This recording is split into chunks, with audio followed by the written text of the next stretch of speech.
Oh, Super Greets. Oh, hello. Yeah, I just had a little bit of a mic incident. Don't worry about it. It's cool. He's like, flowing, and then next thing, and I'm on the floor. Oh dear. So, hope everybody's good and roasting and everything else that other adjectives that mean cool seems to be. I need to put the link in. I think I thought I did as well, but I can't trust this bloody mouse. That's the thing. Oh, there we go. It's going in again anyway. There you go. There you go. Right. So, so you went to a wedding, no less. Little sis. Yeah, it was. There are things, you know, when your family gets together, you haven't been together for a little while, and you get these, you sort of catch up with all the, the family goss. Morning. Hello, Sess. Good evening. How are you? Yeah, not too bad. Not too bad. Yeah, Robbie's just telling him about his hectic big wedding. weekend. Big weddings. Yeah, and so it was lovely to, because some of my cousins were there, and obviously my brothers and sisters and my stepmum. Nice little touch. My little sister, who was the one that got married, had pictures of my old man around the place, appropriate, like at the top table. Yeah, it was nice. And yeah, it was all very nicely done. But yeah, there was a bit of an uncovering of an old family scandal, which is very close to me, that I knew about. And I'm not going to go into details here because it's for reasons, because mainly some members of the family need to know and we haven't told them yet. Ah, right, okay. But anyway, wouldn't bode well if half the planet. Well, I'd say half the planet, but 23 people. 23 people. No, knew. 16 actually. 16 people knew, and they didn't. But it's preserved on the internet, and everything that goes on the internet lasts there forever. Yeah. But that was fun. But no, it was just a Greek wedding. It's spectacular, and in terms of the feast and the celebration, everything. I mean, literally everything. I mean, we got there. We had to be at the groom's house at 10:30 a.m. So I was saying to Kent before we came on air, it was a bloody good job we went up the night before, because that would have been a heck of a day. And it was a bloody good job. Our hotel was 5 minutes from the final venue on this multi-venue trip. And so we got at 10:30. We got to the groom's house for the stolisma, which is this kind of ceremony where it's kind of a pre-wedding blessing type thing. And there's lots of these different traditions. There's lots of clapping, and there's a couple of Greek guys. And I'll tell you one thing, I can hear. So they were singing some traditional Greek folk songs, and my God, I'm sat there thinking, that's Vangelis, that. That's where he got that from. Not just the melodies, but the intonations and those notes that are maybe not on the traditional 12-note scale. They're kind of in between. I'm sure there's technical terms for it, but this guy is playing this like fiddle or violin, and there was a guy on a 6-string guitar. And the guy on the guitar was just banging out sort of the same old chords. It was the guy on the violin that was doing it, and he was singing as well. So he would play a little bit, and then he'd sing a little bit, and then he'd play a little bit, and then he'd sing a little bit. But and there's a lot of modulation in the voice and the strings. And it was I kept thinking, that's, oh my God, of course, Vangelis is Greek, so yeah, that all kind of fits into place. Yeah. But there's all these little things, and because they're members of the Greek Orthodox Church, which is just another flavour of Christianity, there's a lot of religious overtones to things, all very nice and what have you, but everything is done 3 times, because it's for the Father, the Son, and the Holy Goat. So they do it 3. So everything's done in triplicate. Hi, Andy. Andy. Hello, so people. like there's this thing with a red sash. So they put the red sash around the bride's waist, and they run it around 3 times. and they do this thing with the crowns at the wedding ceremony, and they swap them 3 times. And there's lots of swapping around of things. Like, everyone in the church was invited to go up and swap the rings between the bride and the groom, and it's all about intertwining, So the scholars was at 10:30. That finished about midday, and then it's literally straight on a minibus, which was driven by the father of the groom, because he doesn't drink. So he drove like 17 people, including the bride and groom, to the Greek Orthodox Church, which is this massive. On the outside, it looks like an old factory. Inside, it's this spectacular, very opulent Greek Orthodox Church, and lots of singing. Everything's sung, but in that kind of so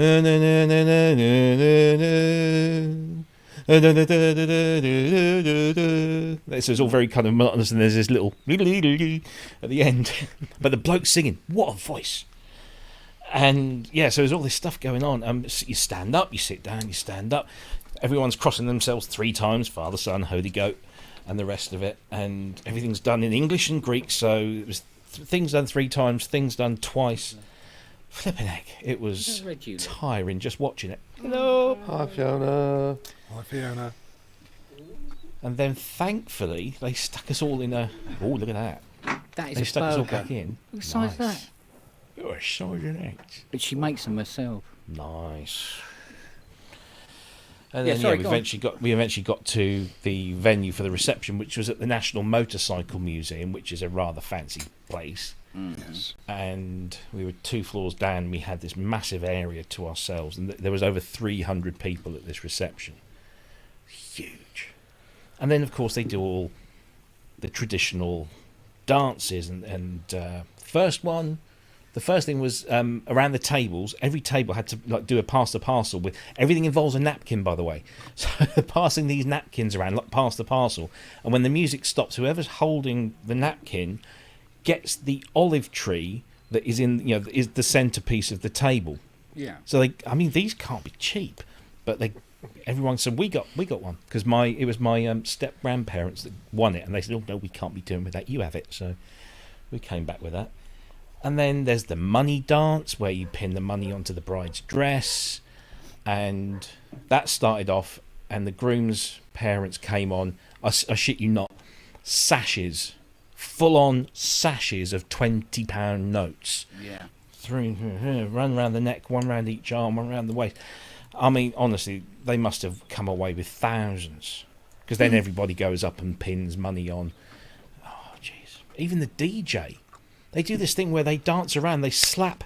So you go into the middle of the, kind of the ring of people, and they're slapping 5, 10s, 20s on people's heads. It's just kind of like you do a little dance and you go with a £20 note on your other person's head. All the money falls to the floor, and I said to someone, what's going on here? Does that go to the bride and groom? And they said, no, that's the tip for the DJ. There was a box full. Seriously, I shit not a box full of cash. You'll have to tell Ben Simpson that. This is what you need to do is a Greek wedding. Oh, yeah, so it was a long old day, but everyone was happy, so that's good. Beautiful. So, hangover on Sunday? No, I didn't really, because it was so spaced out. Literally, I was drinking gin and tonics at 10:30 in the morning and wine through till the end of the night. But it was because it was so spaced out across the day. Didn't really have anything, so I felt absolutely fine, which was just as well because I had to drive home. So, I say that I had to drive home. The car did most of it. You just Just put it on cruise control. That's it, and then it just speeds up, slows down. Lovely. Yeah, so until you reach a part of the A14, because they upgraded around the Bar Hill interchange. They did it all again. And your sat nav's out of date and can't. And cope your with sat nav, my sat nav is it's got the latest version on, but it was 6 months ago. And it still had some of the speed limits on it. So you're just cruising along at 70, 75 miles an hour, and all of a sudden the car says, 60 miles an hour, 30 miles, and you go like this in the car. Well, So turn that feature off. Yeah, but no, it was, long weekend, and I'm definitely feeling old and tired. I don't recover from these things like I used to, so Yeah. Yeah. Blisters Well, on my how's it- heels as well for new shoes. Oh, How's your weekend been, Andy? Mm, Predicillin. What? Is that a drug? I'm going to show you yes. What does it do? Is it Everything. good? It's the best. Are you a space cowboy today? No, well, I didn't do Ramsey this weekend because I wasn't very well. Yes. Yeah. I was, just everything's gone. I've not been very well for a bit. The respiratory conditions what I have got, so asthma and hay fever, have been bloody awful this year. Oh dear. And it sort of came to a head this weekend. I went back to work yesterday and was just wiped out. This morning I got up and thought, no, I can't do this. So I've been to the NHS drop-in centre again. They've stuck me on this thing called the nebulizer. Yeah. Yep. So and then I'm on. They've now put me back on prednisolone, which is a wonder drug, which really does work amazing things, but it's a very strong steroid medication. Mm. So it'll take a couple of days for it to kick in. I've got to go back tomorrow morning to be, as I put it, zapped again. And and then I've got a full asthma chest review tomorrow afternoon. Mm. So oh God. So, but I saw this pop up. I thought I'd show my face. I don't think I'll be around long because I'll probably be nodding off in a bit, to be honest. Having had a that's big never dose. happened before. Well, No, nobody's fallen asleep on this show, have they, Ken? My. Oh.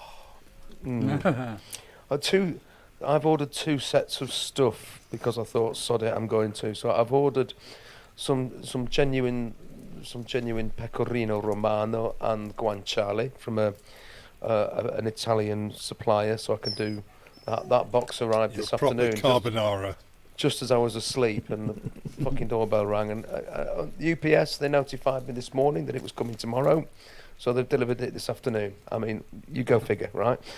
And the other thing is my Pro Synth Network T-shirt and hoodie are now on order because I managed. I thought, right, okay, I've just got to send the guy an email, haven't I? So I sent Andy an email and said, do this. I said 1 size smaller than Robbie's. And So you've ordered a marquee then? so I've ordered those. So next time I do something, I will wear it with pride. I don't know when it's going. I don't know when it'll arrive. Apparently he's sending them to be done tomorrow, which probably meant this afternoon. Then if UPS's standards are anything to go by. Yeah. Can't remember how mine came, whether it was Royal Mail or... No, it might have been DHL. Something like that, I don't know. But yeah, they arrive very quickly. I just can't believe that UPS were a day early. I mean, what's that all about? Yeah. They normally just miss me altogether. So Yeah. So I've done those. I've ordered some luxuries for myself because I'm feeling shit. good. Useless parcel service. Not yeah. good. Not good that you're Not feeling shit. useless Good that today. I mean, But no, quite. well, ahead of themselves parcel service today. That is unusual. You know the garages at the side of the house? Yeah. Sorry. Are We've they got, there still? Oh, a sinkhole appeared. Oh Jesus! Oh, Okay. I don't know from A big one, right? how big? Do you have an underground water source there? No. I got something to do with that housing estate they're building in the backfield. So Is it Crap old drainage. Victorian sewers or the No. underground or? Yeah. I've got one. I had one at the end of my road. They had to close the end of the road. I mean, this is Yeah. a cul-de-sac. It's only got one way in and one way out.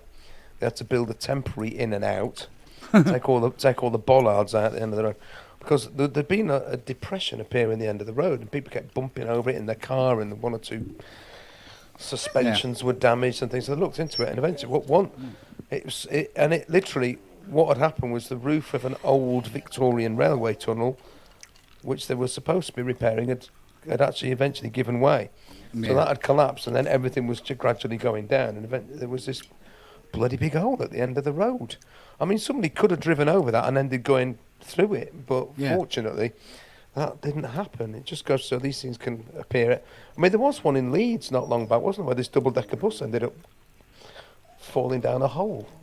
We've had that in Norwich because we've had old clay pits and stuff. Just open up and by the flint mines and all that sort of Yeah, thing. yeah. Well, some guy fell in it.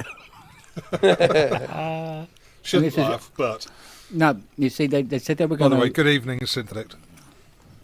All right, mate. Everybody, Carpet is this cam. car mic working? Can you hear Just me on about. the car mic? Yeah. Just about, buds. Okay. Wasn't sure if it was working, so. Very well, what was funny about How's it going? Yeah, good. Good. this guy that fell down the hole, Mm. this is about 1:30 in the morning, because although it's on the garages, on the road part, it's in line with the path. Right. So he's walking this way, probably coming back from the pub or something like that. And fell down this great big hole. Right. And he was screaming and shouting and swearing in what I think was German.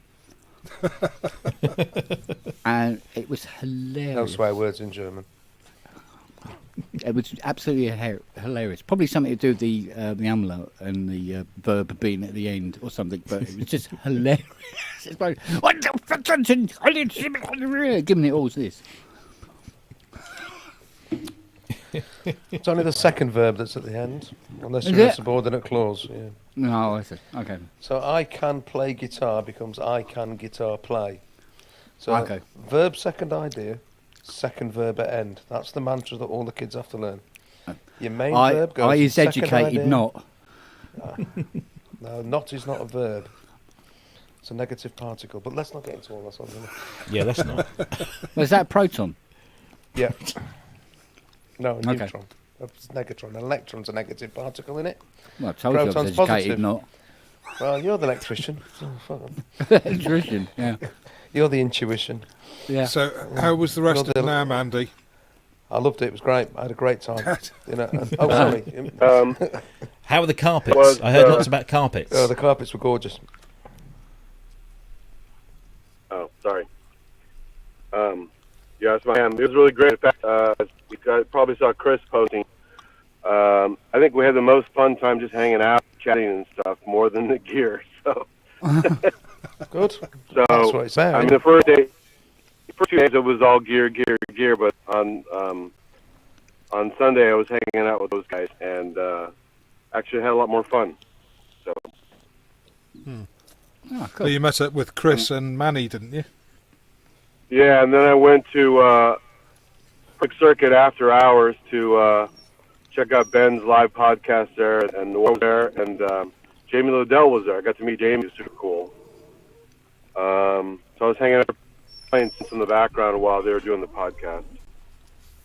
So Wow. that was fun. Are you standing in for Cleo? Oh. So you see, or what did you see there that made you think, wow? Well, obviously the OBXA, third wave, the little rotary Australian synth is clever, but it was not. They're still working on it. It's not finished. But it's everyone's worried about it wearing out. They're using quadcopter, machinery on there, so the stuff's really, really heavy duty, sturdy equipment, and they're way underusing it. So, as far as needing repairs, probably not a hell long time. Similar to motor synth also uses the like quadcopter drone motors in their stuff. So durable, and they're using the fraction of the duty cycle of those things. So, but it was my favorite thing is actually wasn't on any video. I did a couple of coins and some pictures and stuff of it, but Soma had their Enter there. I don't know if you've seen Enter. It came out just before the Terra. Right. And because only a few made in Russia, it never made it out of here. But I played that for like an hour at the Soma booth, and that thing is phenomenal. Just so fun. Mm. Andy, do you happen to know whether Soma are able to get their products out of Russia generally at the moment, or Well, that was part of the is problem. Yeah, Enter was a Russian thing that finally being made elsewhere now, so it can finally start shipping. I think shortly. It's gonna be about $700. Right. The Terra is purely Russian, and they're gonna have trouble getting that out now. Right. So that's first of all, they only had one. So the one you saw in the video, that was the only one. They couldn't have it now. But once they have, there's going to be as the video, there's going to be the fancy designer edition that's wood and more pretty looking. There's maybe a more version for the masses that's not quite so organic and fancy looking, but it's still going to be the same functionality. So that's going to be tied up for a while because of the solar situation. So It's interesting to know. Yeah, cool. yeah, but Enter is amazing. It's actually he's very clever. He designs a lot of stuff stereo. So I could post a picture later, but it's basically this weird, same kind of metallic interface. Middle that are like sliders for left and right, and then you have a right side for triggering the up to 5 oscillators, and then you have a modulation side on the left, and there's a little spring strummy thing and a string strummy thing for triggering things, and it's just wicked. It just sounds amazing. Bass circuit, all. Your audio's breaking up a bit, Andy. Oh, sorry. So I it's not blame your Bluetooth fault. and network. So. Must do better. Yeah. Oh, what? Leave me alone.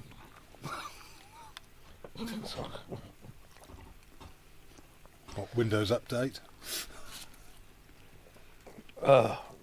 No.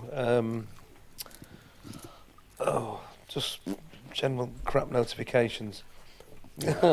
I'm getting loads of notifications for buying fancy food. I wonder why. Yeah. I ask you.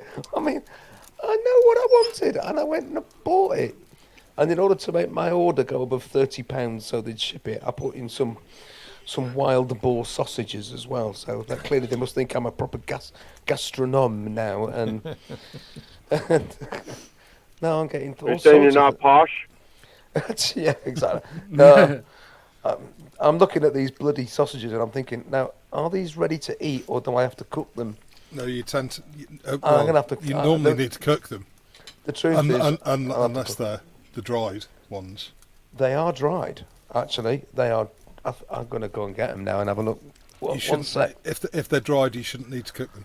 Well, I'll check what it says on the packaging. Give us a sec, That's. It's like a salami.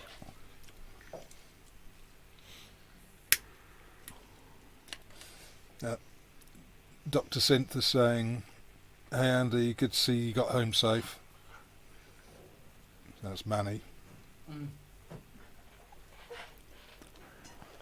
Oh, dear me. Poor old Charlie, look. He only wants a chip. Oh, for God's sake. There's my little sausages in a nice. Excuse me, Andy. Yeah, there you go. Are they They are air dried? I can't bloody read it. Now you got to have one as well. Ow! 1, 2, 3, 4, 5. Yeah, I got Fiat lucky this lux et lux facta est.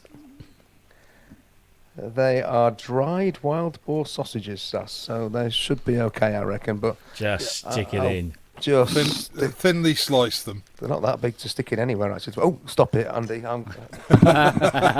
Boom, boom. Yes, there's nothing like a bit of. What are they, Volca charcuterie sausages? Call Yeah, down makes us. With rounded corners. Did anyone hear the latest Synth King Yes. video on the UBXA? Mm-hmm. Sounds nice, I've got to say. It sounds nice, but as somebody pointed out, it was hardly the best demonstration of poly aftertouch. In fact, they said that performance he did, which was lovely, and it does sound nice, but it didn't really. It was nothing that couldn't be done with Last Channel Note After Priority Yeah. Channel After Touch, where it's kind of a halfway house, like the Polybrid's got. So the last note you play, you can. But he's still working on a prototype version. So Exactly, yeah. So yeah, I'm not trying to take anything away from it. It did sound nice, and it was very nice. It just would have, if you're showing the the polyphonic aftertouch of this thing, it will be, something. A better demonstration will need to happen. yes. But no, it does. It sounds nice. And, £1,500 if they manage to stick to that. But do you know what I found odd is that Sequential Stroke Tom Oberheim announced OBX8 a little while back. Yeah. But only a few weeks ago. This third wave only came to light a few weeks ago, and they're all shipping in the next couple of months. Yeah. And yet, Behringer are just like boom, boom, boom, boom. We're going to do all this, but we can't do anything until we get chips. Now I know that they're offering to sell 50 different synths, and these companies are only selling one.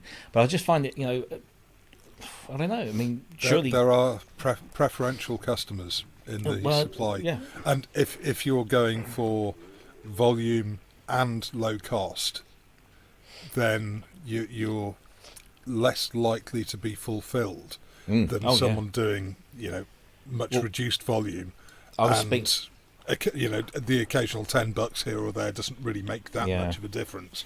I was speaking to somebody at work today because we build electronic devices that rely on chips and ICs and all sorts of stuff, and this has affected us as much as it has affected any other industry that uses these components, and we're looking at 300% price increases on certain components, and so we're having to up the prices on certain products, which we don't want to do, but we have to do. Otherwise, at the moment, I think it's we've got £15 million. We're spending £15 million more to get through this chip crisis.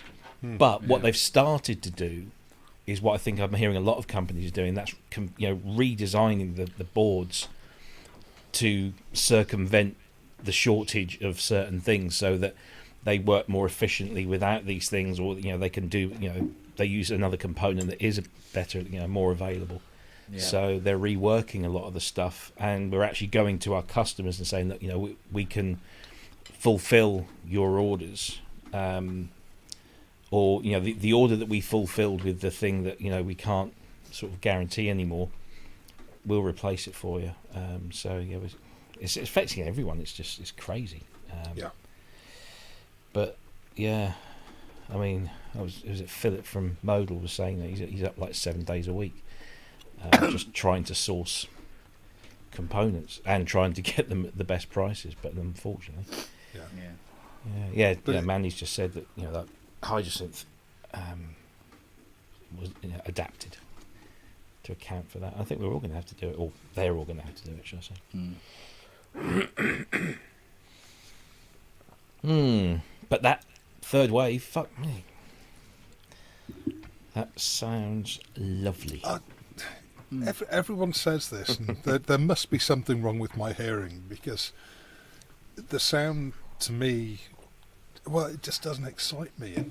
There's no. It does me. I love that sound. I love that PPG wave sound.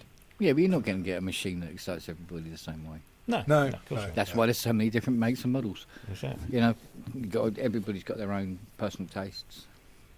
But there was that Sonic State video that was like half an hour long, where Bob was going through a whole bunch of things. It does PPG wave almost identical, but it also does so much more as well. They? That was actually quite interesting, watching that demonstration of it being a PPG, but then going, but this is what else we can do. And we could do that. I was very taken with it. I'm a bit like you, Sassy. Actually, there's something about that sound which just screams 1980s, but not necessarily always in the best way. Even though I know that a lot of my favourite bands were using that synthesizer. Depeche Mode, Ultravox in particular were big PPG people, especially sort of Hymn and Lament albums. And so it was Thomas Dolby, absolutely. You know, one of our submarines is missing. You know, just you did. Yeah, it was a great whistle test version of it. That playing the dong dong dong dong dong on the PPG. You know, people don't think of it as a bass synth, but it can do it. Oh God! So yeah. oh yeah, so I'm and Tangerine Dream Poland. It's just all over it. You know?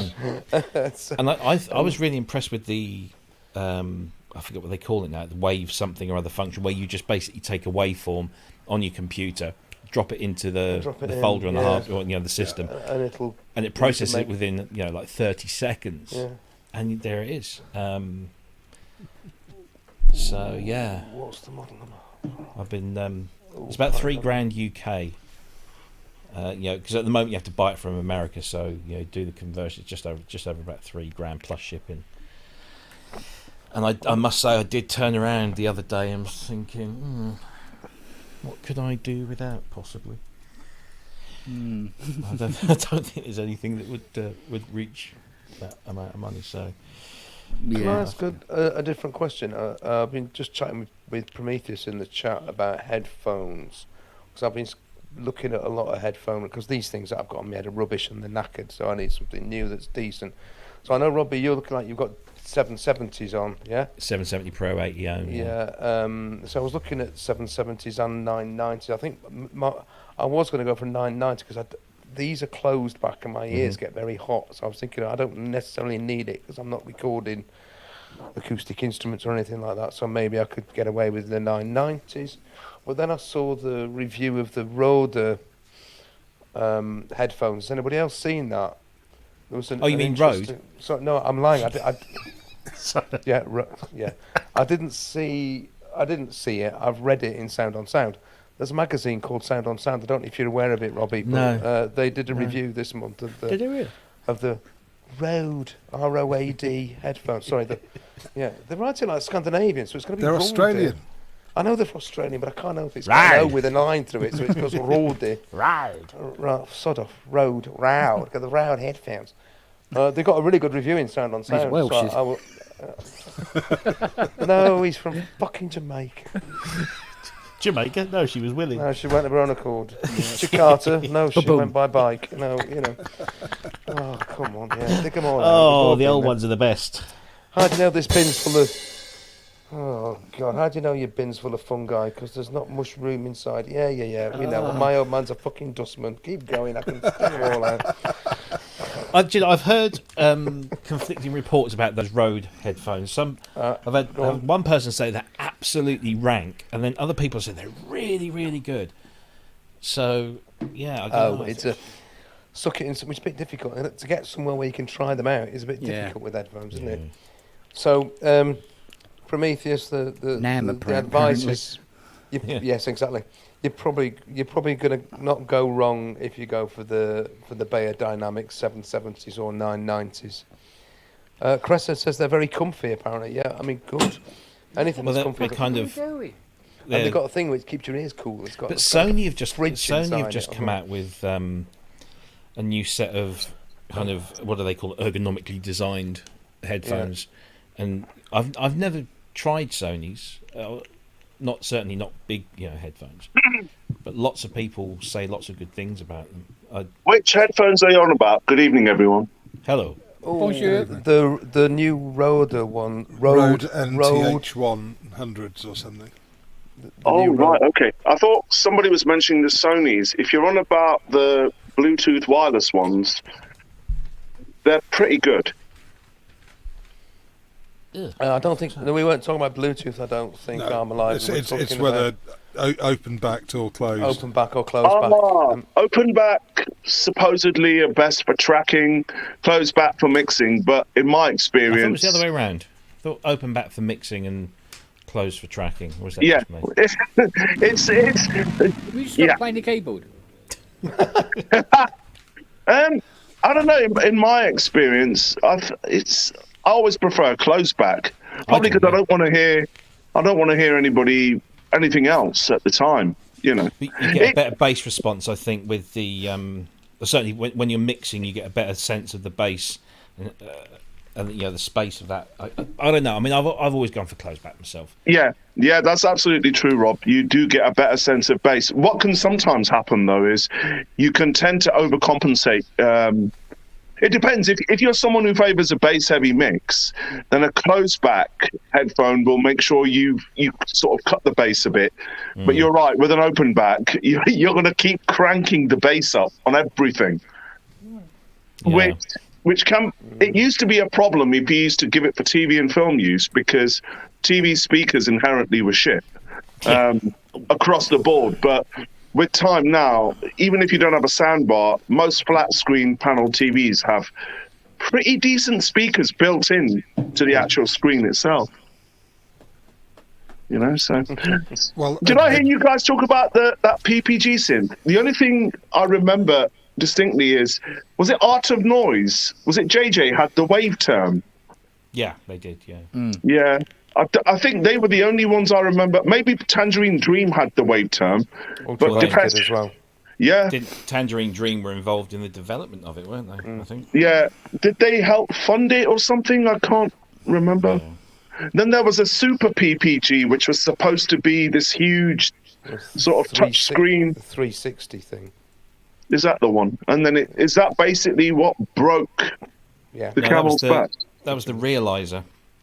That's it. Realizer. The 360 there was a keyboard, wasn't it? Yeah, the Yeah, realizer is what that was it. The realizer was the And it kind of never the happened, dawn did of like plug-in synths, because it could be any Physical synth. modelling and stuff, wasn't it? Yeah. It never quite got there. And all the buttons and everything just kind of they were like soft keys, and they just pointed to parts on the screen, and then you loaded up your instrument, whatever it was, and then you could see where all the controllers would affect it. But it was kind of like the very first ever kind of virtual instrument, way before its time. So way before. Yeah, very ambitious project. I mean, it's This is what you get. This is the recurring theme with all of these people that invent these crazy, wonderful things, is that they always end up going broke because of it. So. But you know what? If they didn't have that sort of extra sort of chutzpah to sort of go for it, just sort of go for that extra foot over the bar to jump. And all right, they've all bashed their knees and gone broke, I think. We probably wouldn't have seen other things as a sidecar. It's like Dave Smith, rest in peace. Once he lost Sequential, didn't he give a lot of the sort of algorithms and tech to Korg and maybe Yamaha to use for their synths? Well, Yamaha bought Sequential. And then because Yamaha owned 50% of Korg as well, they just kind of moved it along the line, so to speak. And Dave did, certainly, the Wave Station. But the Prophet VS was like one of the last things that he did at Sequential. And then that idea was brought into the SY22, 35 and the SY35, I can remember that, yeah. And then a little while later, he kind of fully realised it with the Wave Station. But Chris Meyer's the guy you want to talk to about. Yamaha owned... did you say Korg owned 50% of Yamaha, or Yamaha owned... No, the other way. Other way, Yamaha owned 50% of Korg. Is that still the case? I don't think so. I don't know for sure, but I do know that they did own that amount of it. And had they not, Korg would have gone away. I've never heard that Korg have been... Really, Korg had a very sort of down patch, didn't they? They kind of went away from it, didn't they? After the DW8000, they really sort of lost the plot.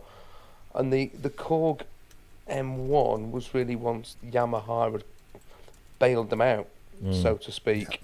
So the M1 was the first one where they'd got the Yamaha, if you like, security to go, right, well, this is what we really want to do. This is where we want to take it. And they did that.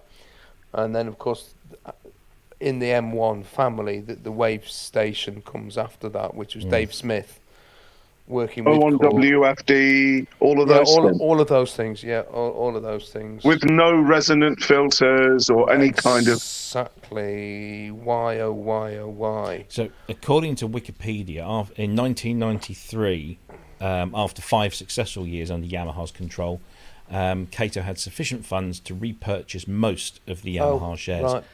Okay, I did not know that, Robbie. That's good to know. Yeah. Well, I say it's good to know. It's an interesting fact. So. But I think Yamaha still have a controlling interest there, don't they? I'm sure they must do, yeah, because they're just massive, aren't they? But yeah, I mean, if you look at like if you open up a Korg M1 or a Trinity or a Z1, it's the same keyboard as the DX7. It's exactly the same. You can swap, components around. There's so much, but then now Korg make their own keyboards. They're keyboard mechanisms, and they're not very good. But then, to be fair, have any of you got the Prologue, the large no. Nobody? Because I was curious about that, because I knew there were issues with tuning, and what was puzzling for me was that it was actually resolved in software. Whereas I always thought tunings. Ken, maybe you know about this. I mean, I always thought tuning was a hardware-related issue due to a heatsink problem or a dissipation of heat. How were they resolving it in software? It's like auto-tune, isn't it? Or is it because the calibration routing, the first version of it was just not up to spec? Yeah, possibly might have been where the code wasn't really reading the peaks of the sawtooth very well and working out what the actual tune of it was. Neil's just said in the chat that he's got a Prologue and it just said it tunes itself. Mm. Now, Jamie of Geosynths also has one, and I seem to remember some way back he did do some kind of update which made it more stable, work better. But if Jamie's watching anyway, jump in and tell us. So well, it's like the LAM upgrade on the memory mode. It's the tuning was much better than the original software. But as you said to me years ago when I was going to get one, you said get the LAM, but you said remember it's not a memory mode, it's a LAM because of the amount of change. Yeah, but it's still essentially it still does everything that a memory mode does, and you should have got one. Yeah, that's because they're now 10 times more expensive than that one you were looking at. Never mind that. What about all Jupiter 8s that used to pass through your workshop? Oh, well, even now, I've got 5 here. 5. I never have less than 3. I'll tell you what, they made a lot of them. Do you know why he's when he had 5 and then he got rid of a few? That's when that sinkhole opened up. Was that chip blowing up that you showed us on that video? Yeah, that was off a voice card of a Jupiter 8. And some of your videos are extraordinary. There was one that I've randomly caught. It just came up in the feed. It's an old one, but it's one where you're blowing on a resistor on a memory mode to sort of get the pitch. I've seen that one. Yeah. Woo, shocking. Yeah, that was an old RA. But what's shocking is how is anybody? I mean, you've got to think to yourself, the engineers and the designers and the people putting them together. What, they didn't know, or they just thought, oh, that'll do? No, they weren't designed 40 years ago, 40 years. No, when they built it 50 years ago, it's fine, no problems. They did. I mean, back then, you weren't even quite sure. Like, well, what is in tune? No. This is kind of expected from synthesizers. It's 1972 or something. Yeah, it was the days before digital tuners. Yeah, because that one was serial number 47. I mean, Robbie, I was mentioning this. I think it was last week maybe the week before, on a Juno 60. It's in a. Well, I'll say it's AHA. They did these videos to celebrate however many years of Take On Me. And Magna was sitting there playing the Juno 60 in the studio. And what I found puzzling was that it sounded like some of the voices were out of tune. And I thought, on a DCO instrument, I just couldn't get my head round how on a DCO instrument, the voices were wonky. Yeah. Yeah, well, it's possible. It is possible to do. All you need is a broken one. Literally. Yeah. I've had this with what was the machine? Oh, it's very, very digital anyway. And you'd play it and there'd be voices out, Wow. you know. And it didn't have auto-tune because it was supposed to always be in tune. It was a computer, basically. But they were off. Yeah.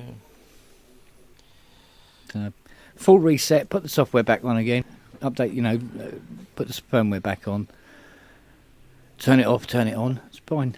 I remember borrowing someone's Prophet 5 in the early 2000s, and it was fine for the first few hours, and then it just wouldn't be happy. And I remember thinking, wow, how you've just got to literally switch it on, and you've got like this window of time to get anything down.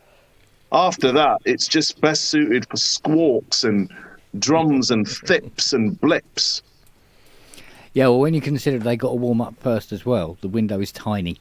Yeah, it's about an hour, 40 minutes to an hour. Yeah. And it's almost like you're literally sitting there. And that's probably the reason why everybody was so happy when, a lot of companies went digital. Yeah. Mind you, if it was a Rev 2, it wouldn't even got warmed up before it fell over anyway. No, mind you, when you've got something like this DSA here, Kent, that old thing. Yeah, when I switch it on now, it's just like a random synthesizer because all the patch memory is gone. Yeah. So you're just getting different crunches and bleeps and sort of high-pitched sort of FM-style noises out of it. Mm. So it sounds amazing then. Yeah, absolutely. Oh, absolutely. Teenage Engineering are going to clone it. Oh, yeah. and charge £2,000. Yeah. The reverb, I mean, it's got a good delay, and I think there's a delay on there, and there's a chorus on there. And when it's working, I mean, for years I just used it as a master controller, and then I started just sneaking it into bits and pieces here and there, just to sort of think, well, I might as well use the internal engine. It's not difficult to program, nowhere near as difficult as something like a DX7, Yeah. So, well, I booked in today a GS2. Ooh. Oh, wow. Really? Yeah. Weren't you supposed to be getting a GS1? Yeah. Ken, before, speaking of G synthesizers, Yamaha, before the GX1, there was another mega synth that Yamaha made, wasn't there? But it was so big, I don't think any of them ever left Japan. Unless, of course, Peter Forrest's book is just... Well, it depends. I mean, before the GS2's GS1, then you got the EX1, you got the GX1. Well, the GX1 and the EX1 and the FX1 and what's the other one? Is it H? They're all electones, aren't they? So they're all technically they're organ. organs. Yeah. Anyway. Yeah. So, some of them. But yeah, I mean, I always thought there'd been electones, but I don't know if there'd been anything quite like the GX1 before the GX1. Have you had a GX? Did you have somebody's GX1 in? Was it Aphex Twins or somebody's? Or? No, he wanted to bring it to me, and I just no, mate, can't get in the fucking door. Say, take the roof off to put that. Yeah. In. Whenever I think of GX1s, I either think of Keith Emerson, John Paul Jones, or ABBA. Stevie Wonder. Stevie Wonder, yes. That's the first one that comes. That whole. John Paul Jones or ABBA. Oh, hang on, somebody's got echo. Super echo. Yeah, wow. Mr. Longhurst still has his YouTube window open. There you go. Or I'm being sampled. That's the cheapest RE201 I've ever come across. And the cleanest sounding as well. Yeah. Yeah, Village Ghetto Land. Village Ghetto Land on Songs in the Key of Life. Yeah. That all of those strings, virtually that whole song is just GX1. Yeah. And they did that. Do you remember what's that series, classic albums, and they did I've got songs it. Songs in the Key of Life, and not only did they sort of take you through the multi-tracks, but they even got the whole band back in. And Stevie sat there and he's like, I did this thing, I had this thing, and I had to bang it, and he's just whacking his It's the 2600. 2600. Yeah. And then they wheel out the GX1, and he does the whole Village Ghetto Land on that, and then he starts playing the drums when they go through I Wish, and they got the whole band back together and recreated the whole thing just there. It was just stunning. Speaking of megasynths, where's Tonto now? Is it in Canada? I don't know. I know. No, you're thinking of Toronto.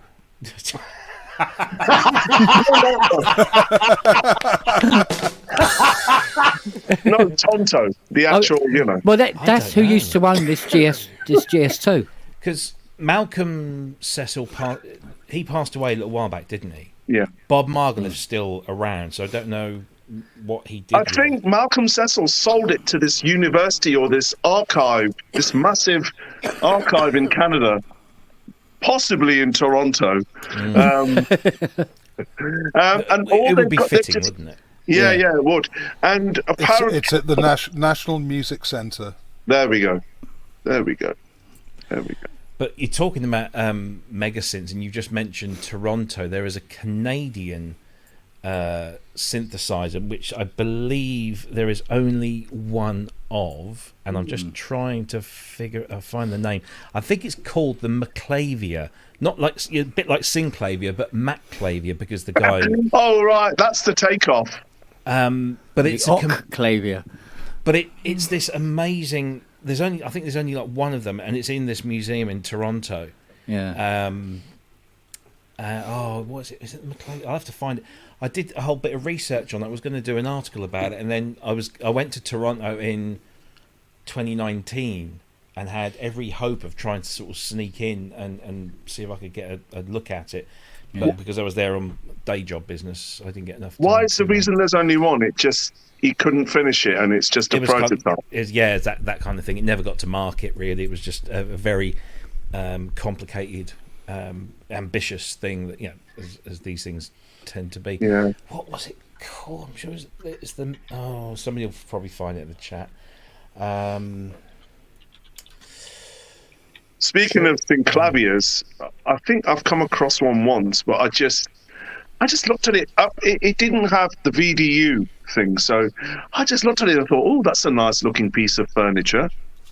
And then They're lovely, well built. yeah, Yeah, proper bits of buttons off a B-52 Yeah. on the VPK. Kent, was it you who told me that the software in there was apparently also the same software that was used in some military or army system? Was it you who told me that? And that there was some... yeah. It was old. What's his name? Oh, what's his name? He was up in Banstead.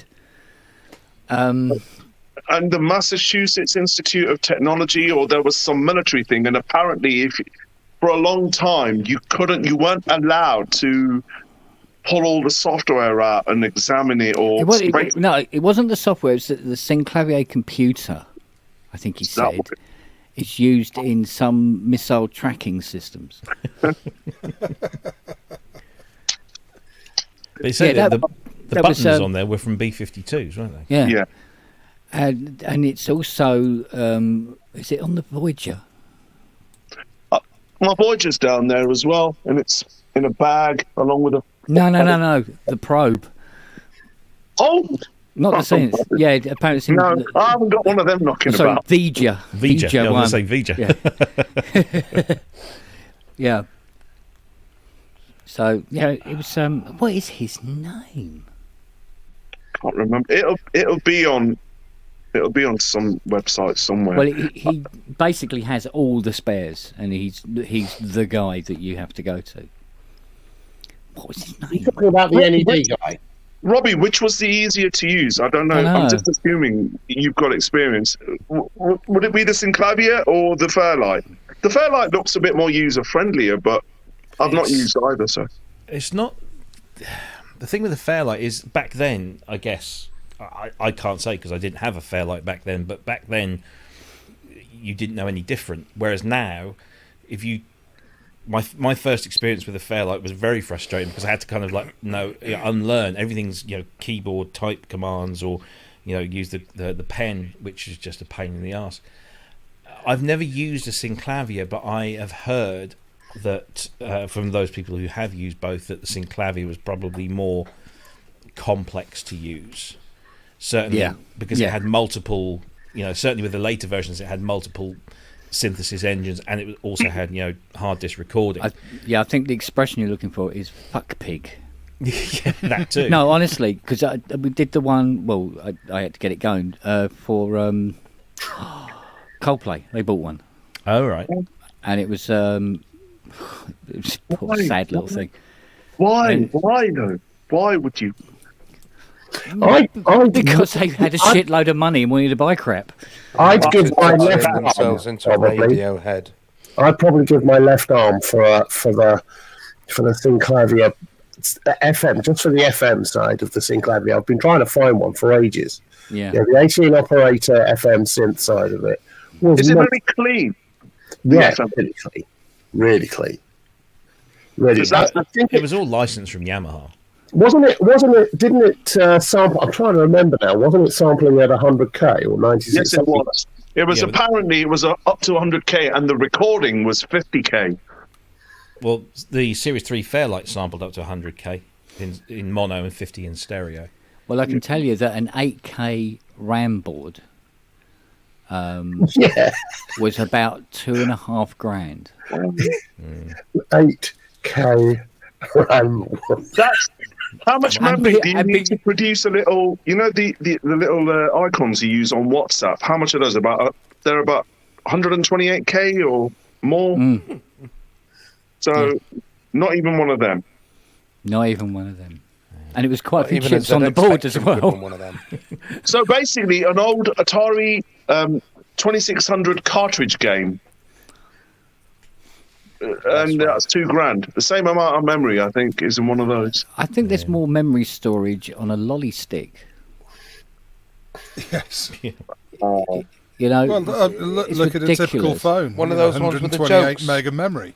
Yeah. Sort of printed on them. I know somebody on YouTube, gigs, somebody on YouTube's got the discs that Pet Shop Boys used for, I think, their first album. And Rob has them. That's a bit like people saying they've got the Depeche Mode discs, like lots of people. Well, yeah, they've basically got the sound set, but it's interesting because on YouTube, you see the page sequence running, and there's bits missing where they've obviously just flown it in the desk as an overdub. No, they basically had two systems. Is that what it is? So even with because obviously the Series 2 only had 8 tracks and it was only monophonic. So you then have another one doing the other bits. So the opportunities discs that are sort of floating around the net. Yeah. They're basically two. They have two machines running synchronized by a Friendship SRC. But even when they were doing things on the Series 3, which had 16 voice polyphony and 24 tracks or more of sequencing space, they still exceeded those. So again, they would write they would write as much as they could on one cue, play that on, and then load up the other one with all the other bits on, sync it, play it on as well. So the string, I've got the files for It Couldn't Happen here off Actually, and I can't play the whole thing unless I get 2 Series 3s together and then load them up and play. Because I remember Quasar Beach, couldn't you? Yes, you could. I'm not entirely sure if it can read the Series 3 files yet. I know he's working on a Series 3 version. Where's Synthetic going? I can just see there's this. It's been a lovely walk around a very nice park. It's like Arlington Garden in Pasadena. Ah. Oh wow! Oh, you've got a labyrinth. That's Is right. that what that is? Is that a labyrinth? Oh, Yeah. Go and have a spiritual walk around the labyrinth. Well, unfortunately, Huntington Gardens, the really famous one with the art gallery and an incredible arboretum, was closed today, so I had to come here. Oh, it's very The lovely. weather looks absolutely Some beautiful. compost. There's agave. It's agave is ready to bloom. Agave. I'm still trying to find this. We got loads of them round here in Yorkshire. Get them. Wheelie Not the right kind for tequila, though. You need the blue guy for that. Can you see any crows out there? Any ravens? Or vultures. Well, no, Again? any crows or ravens? Crows and ravens are on the rise. Ever since I started, I was working part-time for City of Palo Alto for years. I worked at the Baylands Nature Center, and I noticed the rising crows all over the Bay Area, probably even California. You'll see, the little term mob of crows is true because around my girlfriend's place in Mountain View, I can see on a given night 60 or 70 flying around in a coop. They're very successful. Is that good or bad? You need to count them. It's though. unusual. It's they've actually started competing with some of the other birds that normally live in the baylands and stuff. So some of the nesting birds are down, and some of the other stuff Is has that changed. cows mooing? What is that noise? Oh, it's a leaf blower. Oh, right. You can put a leaf blower. I've got one of them as well. It just doesn't make What is that noise. that? Is that a Canadian thing? That's the Maclavia.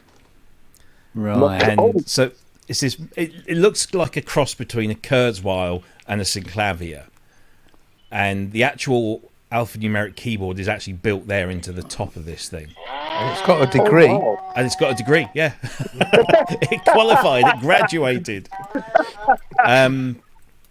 But yeah, it's this bonkers kind of thing, and there's only they say on synthmuseum.com that only around 8 were produced, but I don't think any get out commercially. It's a bit like the VP1. They produced about 8 or 9 of them, and none of them were ever commercially released. But yeah, you can read through this, and it's amazing, the development of this thing. But yeah, it's just sat in the museum Who now. played this instrument? I was looking at the famous players and I was just hoping there'd be somebody there, but obviously there isn't. God. No. Yeah, That- that's it. But Kevin Leitner, I don't know where Kevin Leitner got his hands on one, but then he probably had his hands on most things back in the day. May Yeah. he rest in peace.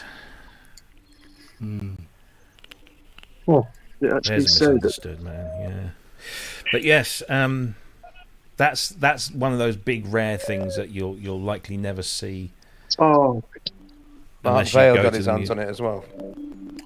Yes, yeah. it's I think interesting when you. Better Yeah, check go on. my toilet. yeah, we got one. Yeah, Robbie, I Have heard we that got you one of have these? you have that Mega DX that Kent's had since 1941. The DX1, yeah. Yeah, how's that sounding? Silent. No, it's not even doing that now. It's not even doing that. No, it's just awaiting the power supply to be. It's being a dog. So once that's been done, and I said to Kent, I think the other week, that we figured out what one of the issues was. Now that allows us to hopefully figure out what the other issue is. Hopefully, very soon we'll have a functioning power supply, and then hopefully we'll have a functioning DX1. I know Vince Clarke years ago had one of those, and his rationale was, because he's not a keyboard player, he said it's just the fact that I can get more than one DX type of sound out of it, and it looks easy to program. It is. It's a lot easier to program than the DX7, because most of the important stuff you need to know and need to It's on see the where panel. things are on the LED panels at the top. If you want the sound but you don't want the size or the cost, to get a DX5, but you still get the same. Yeah, you still get the same sized LCD screen, but you don't get all of those wonderful extra displays at the top that show you algorithm routings and feedback levels and. Yeah, but I've got crayons for that. Yeah. Very bright crayons. Yep. Just what you need, mate. I'll tell you. But if you want the DX1 or the DX5 sound these days, just go out and get Plogue's chip synth OPS7, because it allows you to play, 2 DX7 patches at a time. It's got 2 engines in it, so unfortunately, not at the moment. It doesn't read DX1, DX5 performance files. On the park bench. Where's Darren? West Darren. But Wow, yeah, those that gets noises. close. I wonder what that bastard was doing sitting here. It was just by itself. So Yeah, go on, Andy. Get your bastel out and give it a wiggle.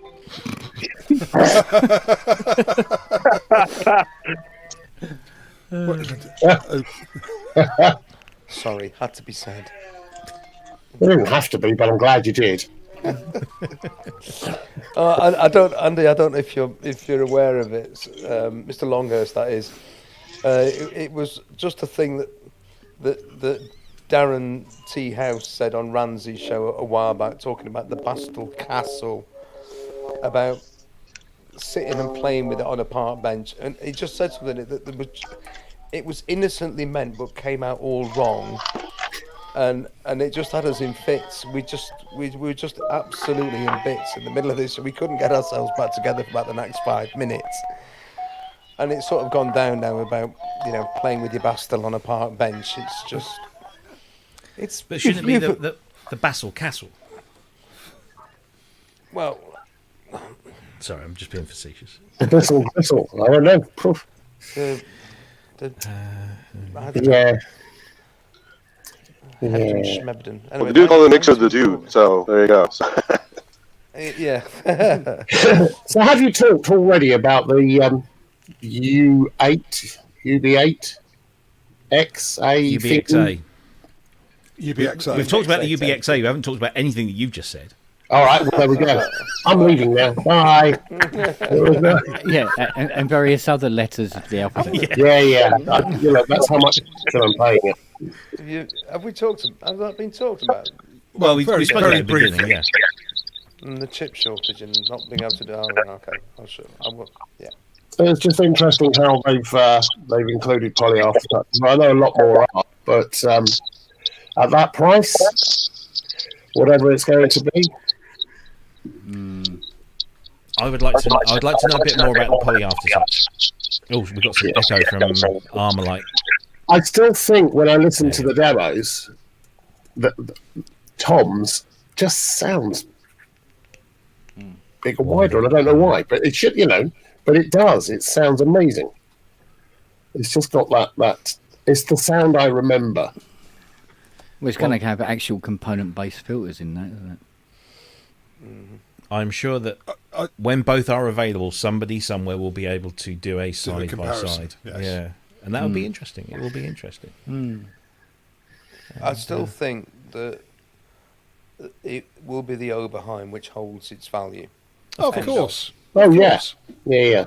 And I still the think old that ones. Behringer just called it the Behringer Doodang, whatever, The but doodang thing. just made that synthesizer. Get rid of the the stuff that apes Makes it like other an things. Oberheim. Say, look, we've just made this brilliant, fat sounding 16 voice polyphonic poly aftertouch analog synthesizer, and it sounds amazing. And we'd all go, do you know what? It does.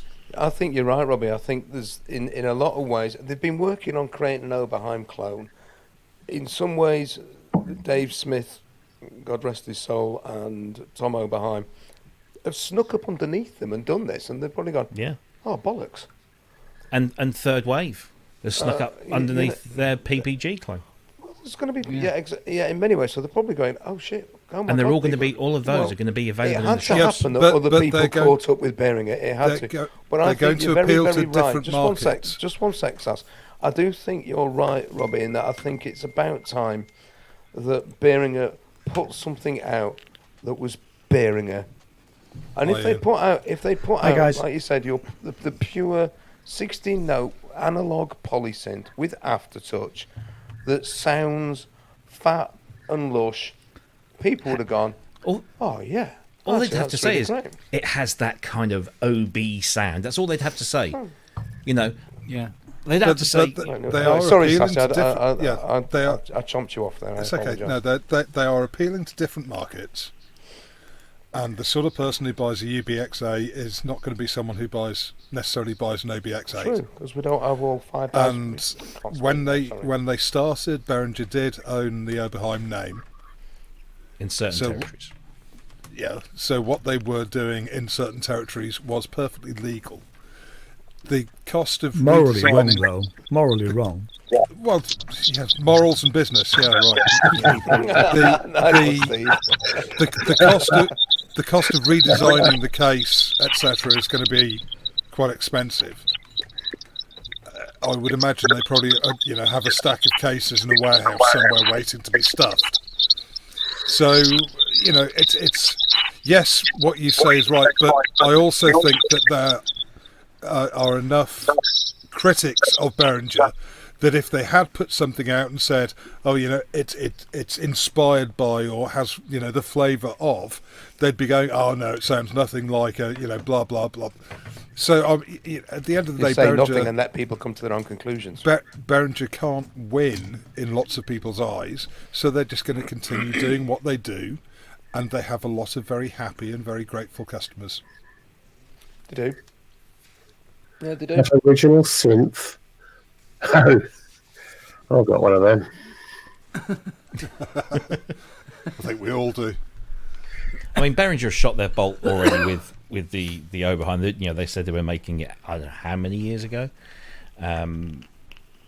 So yeah, sorry, 50 different products there, and they're all copies. Essentially 50 different products they're making. And none of them have got a market date, whereas.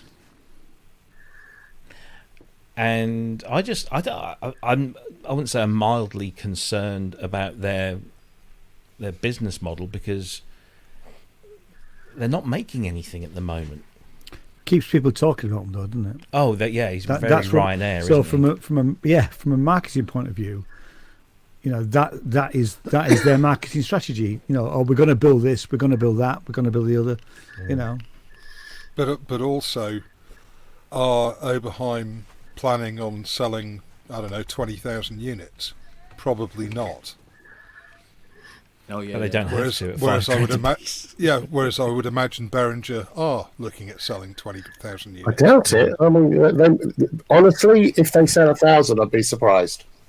Honestly, Behringer, yeah, they'll sell damn sight more than 1,000. I'm not sure they will. It's funny because but they've got to make them to sell them first. making all this noise and everything. I seem to remember another company doing. I'm trying to remember which company it was, but it was another company did this where they were making lots of noise about all the things they were going to do and blah blah blah. But they kept saying, "Oh yeah, but it'll take a while before any of these things come out." And what they were actually doing was drumming up enough interest to sell the company.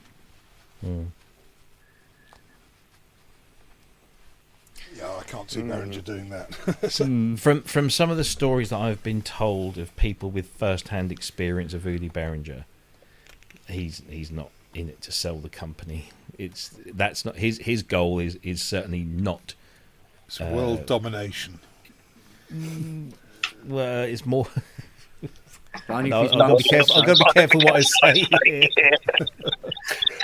He's chosen the wrong industry for make every one of the synths he wanted to own when he was younger. Sorry, say that again. Shakar, your audio's really distorted and screwed up. We're getting lots of echo. I'm a bit curious.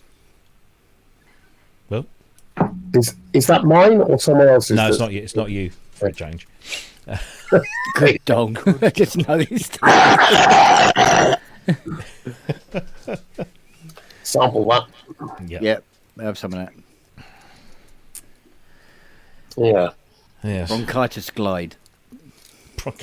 It's funny. We the other night we were talking about how rather than having everything, I think it was Ty, wasn't it? It was saying something along the lines of get to know, even if you get to know one instrument, just one really well, it becomes a really valuable tool because it's so intuitive. You know how to make it do things that others will never have gotten into. So it's funny. Behringer doing 50 of these, 50 models at the moment, and they've got whatever they've got. It just seems, how many, that market are only going to have a limited budget anyway. So how many of these wonderful whizzy things are they going to buy, and who's going to buy what? I really don't see 20,000 of anything. Of any of the synths that are sort of set £1,000 up, and the OB is going to be £1,000 up, isn't it? It's 1,500, I think. Yeah, so they're not going to sell that many. They're just not. Because if they, those people could buy a Hydrosynth for that, which is a much better machine in terms of bang for the buck for someone that's, it's just a really odd. It's a really, I kind of get it, but it's a really odd. The other thing it could be is he can't patent any of this. Can he?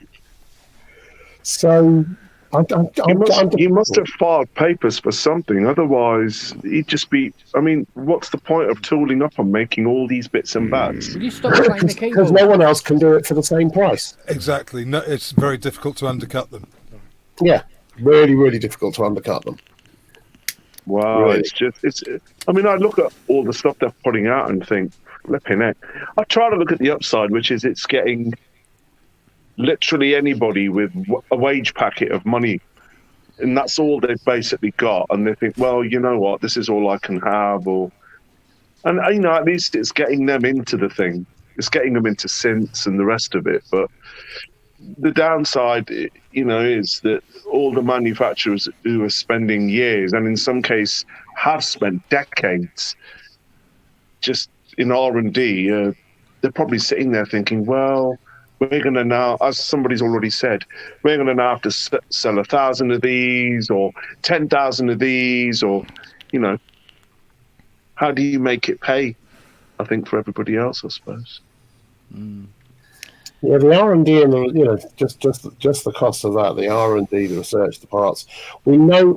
I mean, it's funny. We're spending a lot of time talking about Behringer. I don't care. Good luck to them. If they can do it, fine, great. Well, I think what's been proved is that there's room for everyone, isn't there? Yeah, exactly. Great. Yes. That's a scarf. Loving that scarf. Good evening, Grace. That's my new favourite from a thrift store in Notting Hill, where there's a good second-hand clothes. Yeah, you're rocking that look. I just want to chip in with Behringer very quickly, if you don't mind. Having worked a lot with Midas desks in the past, when Midas was not a Behringer company, I was very well acquainted with the various technical sales guys who worked there at the time that Behringer bought them. But you do have to remember that they weren't actually an independent company at the time. They were owned by Bosch, would you believe it, who make power drills. Sorry, your audio is very muted, Grace. Very muffled. Yes. I'm trying out a different microphone, that's why. Sound engineers in there. I don't know, these audio engineers. Yeah. I have to find how it sounds. Okay, so I start again. Did you get any of that? Yeah. Yes, they were owned by Bosch. Yeah, so and I just like Midas. Bosch owned them, and they owned the whole KT group, in fact. And so I knew a bunch of technical sales guys who really well, because I was one of the early adopters of their sort of flagship digital live mixing desks, and so I had a really good relationship with them. And they were all very excited at the time when Behringer bought Midas, because it was a much needed injection of capital. They were struggling, and they weren't really taken seriously by the Bosch ownership because it was such a niche thing that they did. But developing their incredible desks was an expensive undertaking, as I'm sure you guys of all people can really understand. So at the time it was rejoicing. It was like, great, we've got some money. Then Behringer had this purchasing power, because even back then, quite a long time ago, they were a massive component purchaser, and they could get to the front of any purchasing queue for parts. And I think they built Midas a floor on one of their factories, which Midas just thought was incredible. And it was a huge deal for them. And the statement that went round at the time, because obviously there were people going, ooh, are Behringer going to devalue this brand? And the statement that was going around was, why would we buy Porsche and start making Ladas, essentially? And people were like, oh yeah, no, what's the point of doing that? Yeah, quite right. And of course, if you look at an X32, they've used all the intellectual property of a Midas preamp inside the X32, and they've done exactly what they said, what would be the point of doing? So I have a real ambivalence towards the whole of the Behringer thing, whether it's in synths or in other equipment. It's fantastic that for 85 quid you can get a pretty good sounding version of a 303 and make wacky noises with it. Have a really fun time. I think it's brilliant. I think it's amazing. And all these other things that are popping up, they're fantastic. If they ever make them, of course. But that's a different story. I just really struggle with why they're doing all the recreations and they could be pioneering and innovating and making amazing things that haven't been made before. And that's what upsets me more than The thing anything is, they might be. Well, You Yeah. know, the DM12, the DM12, we didn't know anything about until it came. it's been a while since, I don't know, I mean, when was the Crave and the Proton? Well, under Neutron. And the Neutron, sorry, not the Proton. Yeah, but a lot of Unless people he's doing a lot of people speak of the DeepMind 12 like it was something new. It's not particularly, is it? It's not. So Juno 60, well, it's a Juno 120, isn't it? Basically, yeah. Yeah. But they could be going left field. They could, some of those things that we've all seen snippets from NAM, and there's like these amazing ideas coming out of NAM and pioneering and innovation and multi-thousand-pound price points because that's what it takes to do it. And it's like, Yeah, maybe they're just trying to, save up a load of cash to then sort of make that big leap like many before them. And whether they succeed or fail is another I matter. think what I'm saying is my experience when Midas happened was, unfortunately, it feels to me that's probably unlikely. And it's great making modules accessible to people and the Behringer cases like Andy had. There's some amazing things they're doing for people. I really can't diss it, but I also just, no, I don't know, it just doesn't sit right. And I struggle. I mean, I've got some Behringer bits and bobs because it's all I can fucking afford. I'm sorry, but I don't have the money to spend on amazing gear. I'd love to, but I can't.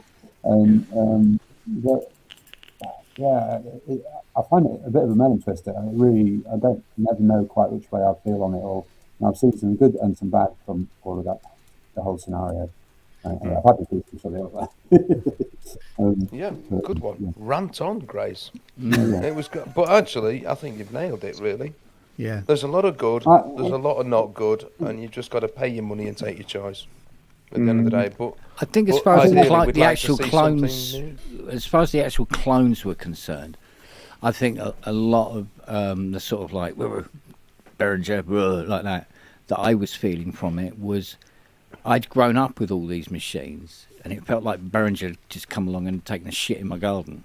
Yeah. It's very hard for you, And it wasn't necessarily like a cork snipping kind of thing, but it was sort of like I remember when they were proper and real and all this, that kind of get off my lawn kind of thing. I still feel the same about the Mini. Because I mean, as far as let's be honest here, when it comes to underhanded business practices, ARP, Moog, they've all done it. They have all done it. Apple. I think Oh yeah, those Apple synthesizers. Business practices. Yeah, there you go. Yeah, I mean they've all done it. ARP ripped off Ken Freeman and Moog ripped off blah blah blah, and But was it ARP that ripped off Ken Freeman, or was it the company? Because ARP just licensed it from Selena, didn't they? Or whoever owned the actual... Wasn't it a Dutch firm who made the Selena?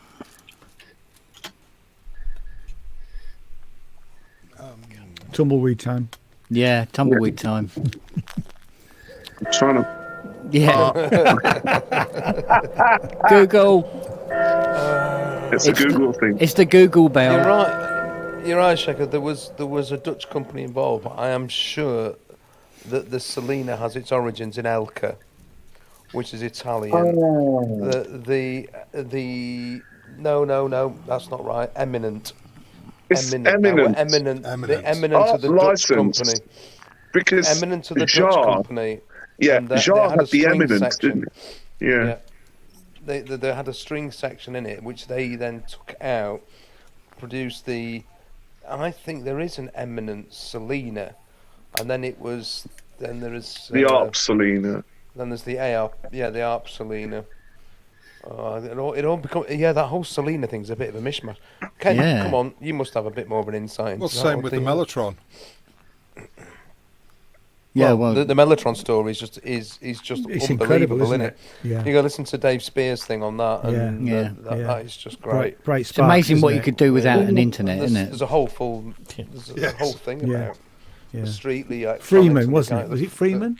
No, what was the American? Chamberlain. Chamberlain. No, but- Chamberlain yeah, was I the watched original, that. and the guy that ran off with it. but He basically got on a ship and came to the UK and just Yeah, with sold the it like Chamberlain it was and his. With the two Oh, demo models. I didn't see him down there. Effing minutes. It's off the. He's off the page. He's off the page. You're supposed to be Fuck off. You're supposed to be working.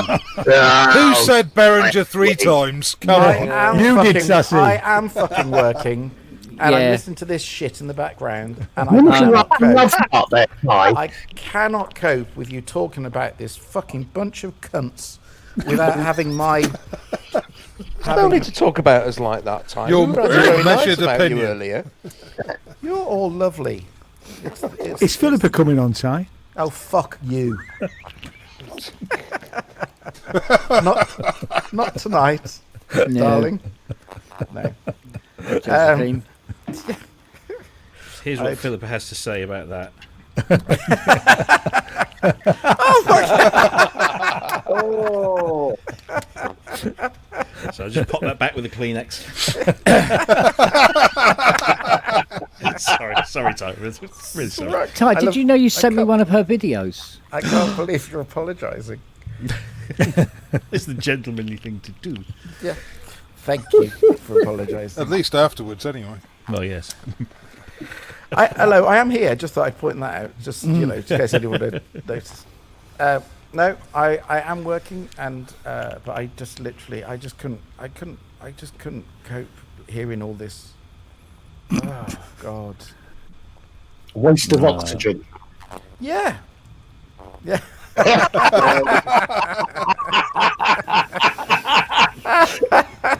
Very good. Very good. It's But anyway, I just Yes. I don't even need to say what I need to say, but everyone knows what I think.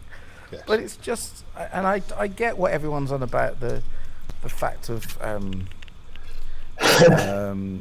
everyone's nicked and everyone's had their fair share of underhand activity, and that's totally true and totally right. But this is a company who basically bases their entire fucking everything on, and has such a history of it, and again, there's always that thing of, kind of. I mean, I know we all know inside stories, but I know so many inside stories that honestly, I wouldn't piss on him if he was on fire. It's just so. Say it how it is, Ty. Say it's true. don't hold back, mate. Don't hold back. It's just absolutely true, and but anyway, I every now and again I just have to be careful about what I say and where I say it. But there we go. Tonight obviously is not one of those nights. I hopefully I will be back later, but I've got to finish the piece that I'm in the middle of. But Try the black notes. Try the black notes, mate. the black notes. Yeah. I never touch the black notes. Oh, you're just so jazzed. So do you know what? The piece that I did earlier today. It's in the space of 3 minutes. I go through four different keys, and I mean some of the harmonic. It sounds awesome. Sounds absolutely beautiful. But yeah, 4 keys in the space of 3 minutes. And just as you think you know where you are. You need an 88-note keyboard if you're only going to use 4 keys. That's what I'm going to say. Oh no! You always get one. Yeah. There's always one. So you get all this done, and then you have some twat talk over the top of it. Yeah, that's exactly what's going to happen. Yeah. But anyway, Now we see the lesser spotted stoat emerging from its natural habitat and swimming into the rather polluted waters of the Stour River. Shut up! I'm trying to hear the violins. Yeah. yeah. Well, Where's the really DX? 7 bill, yeah. Who was that? Who's turned One into Davros? Someone was me. Davros. Or is it Yeah. Armalite? Is it Shaku? Yeah, it's Shaker. Hi, Ty. Hi, how you doing? I'm not too bad. How are you? Yeah, good, thank you. Slightly stressed, but otherwise okay, thank you. Yeah, but I am gonna dash. But I will come back in later. And but can we just stop talking about the fucking cutting? Dash. Fucking... No, I think we've got to move on now to Dot. USB power surges. And on that Oh, note, yeah. I'm heading You off. better 'cause go I'm gonna- ARPing. I've got to go up Yeah. hosting. So What? Your what up? What?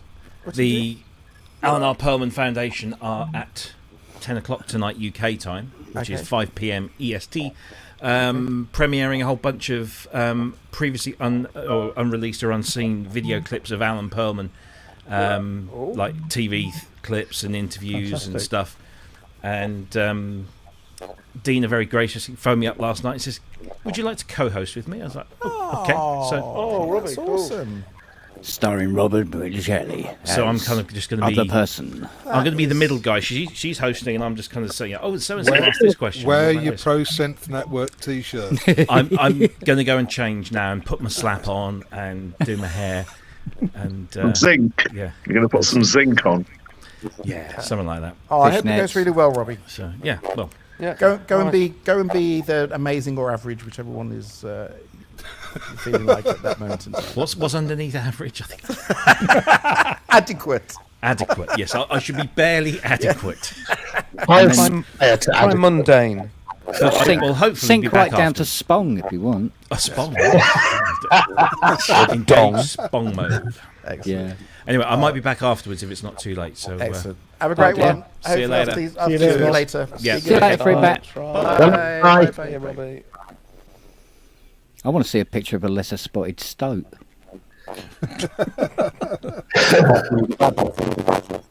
Oh, Who's that? Who's got You know what I vocoder was envy? thinking? When we were talking about what we were talking about before, I was actually sitting here thinking that I bought every Dave Smith instrument synth except the Pro 2. Well, actually, there were 3 or 4 I didn't get. I didn't get the large Prophet X. I didn't get the Pro 2. I didn't get the Pro 3. But all the others he did, the Tetra, all the different flavors of Evolver, the Mofo, and then there was a 4. And they actually sounded quite similar. So they were basically just repackaging the same voice architecture over and over again. I mean, the Evolver had a lot of BS waveforms in it. And, Kent, I can remember I had the Evolver because that's around the time I went through 4 different Voyagers and ended up with the one I've got now, that Mike Adams got somebody. I think there was a guy, Amos at Mode, to actually have a look at the one that they sent out to me, because I kept having Voyagers that just wouldn't work properly. Well, I told you not to use them in the bath. Because I But can would you remember, listen? was it you told me that the early batch of Voyagers were not, they were a bit lacking in build quality. Oh, they were cats with diarrhea. They were dreadful. They were all over the shop. The very, very first ones. They were Sorry, really. who's got a YouTube window open? Not me. Ah, It's not me. Or are we getting feedback from someone's speakers or something? it's not me again, is it? No, you sound fine, Andy. Test. Oh, oh, hello. Oh, it's Grace. 2. Davros is 3. Oh, It's Grace.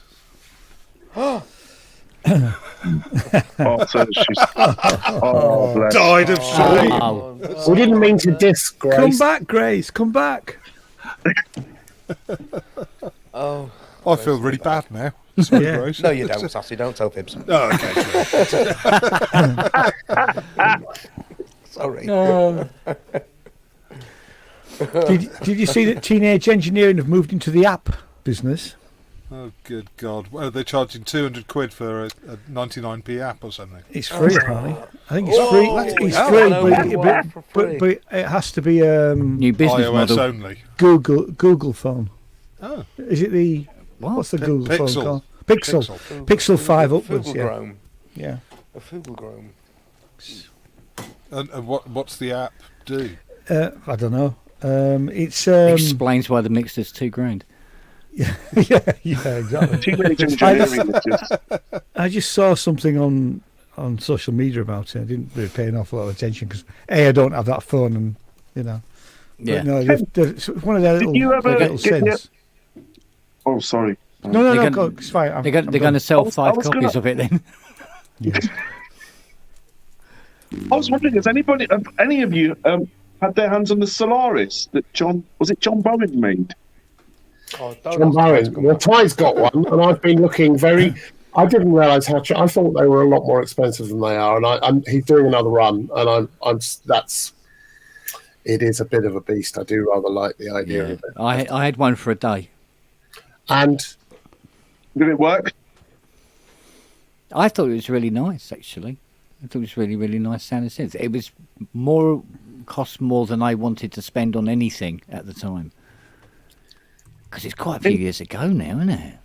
Yeah, in one of the obits for Dave Smith, they actually mentioned synth pioneers, and they put Dave Rossum in.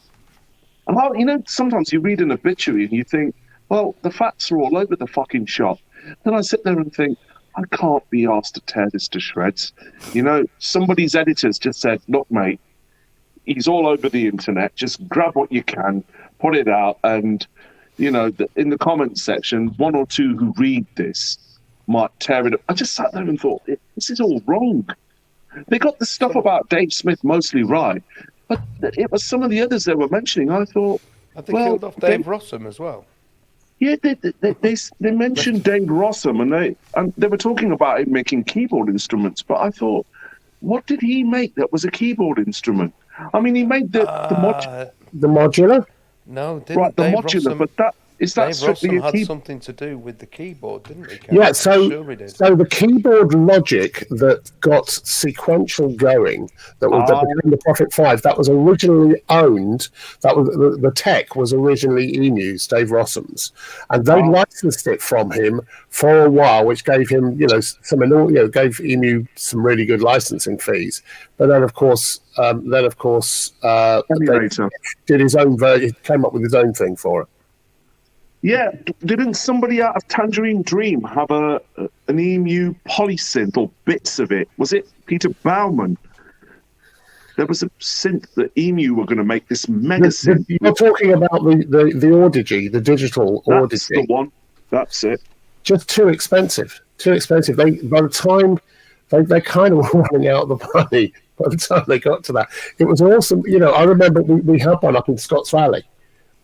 Which was in the headquarters, and it didn't work because they had to cannibalize bits, and they'd done all sorts of things. The modulars all worked, but the Audigy never did, which is why they built the rack-mounted version of it, and all the patch cord systems that went on to be part of the Proteus 2000s, the E4s, and all that kind of stuff. All the patching is essentially from the Audigy and the EMU modular. It does pretty much everything they did. It has those really unique sort of patchings.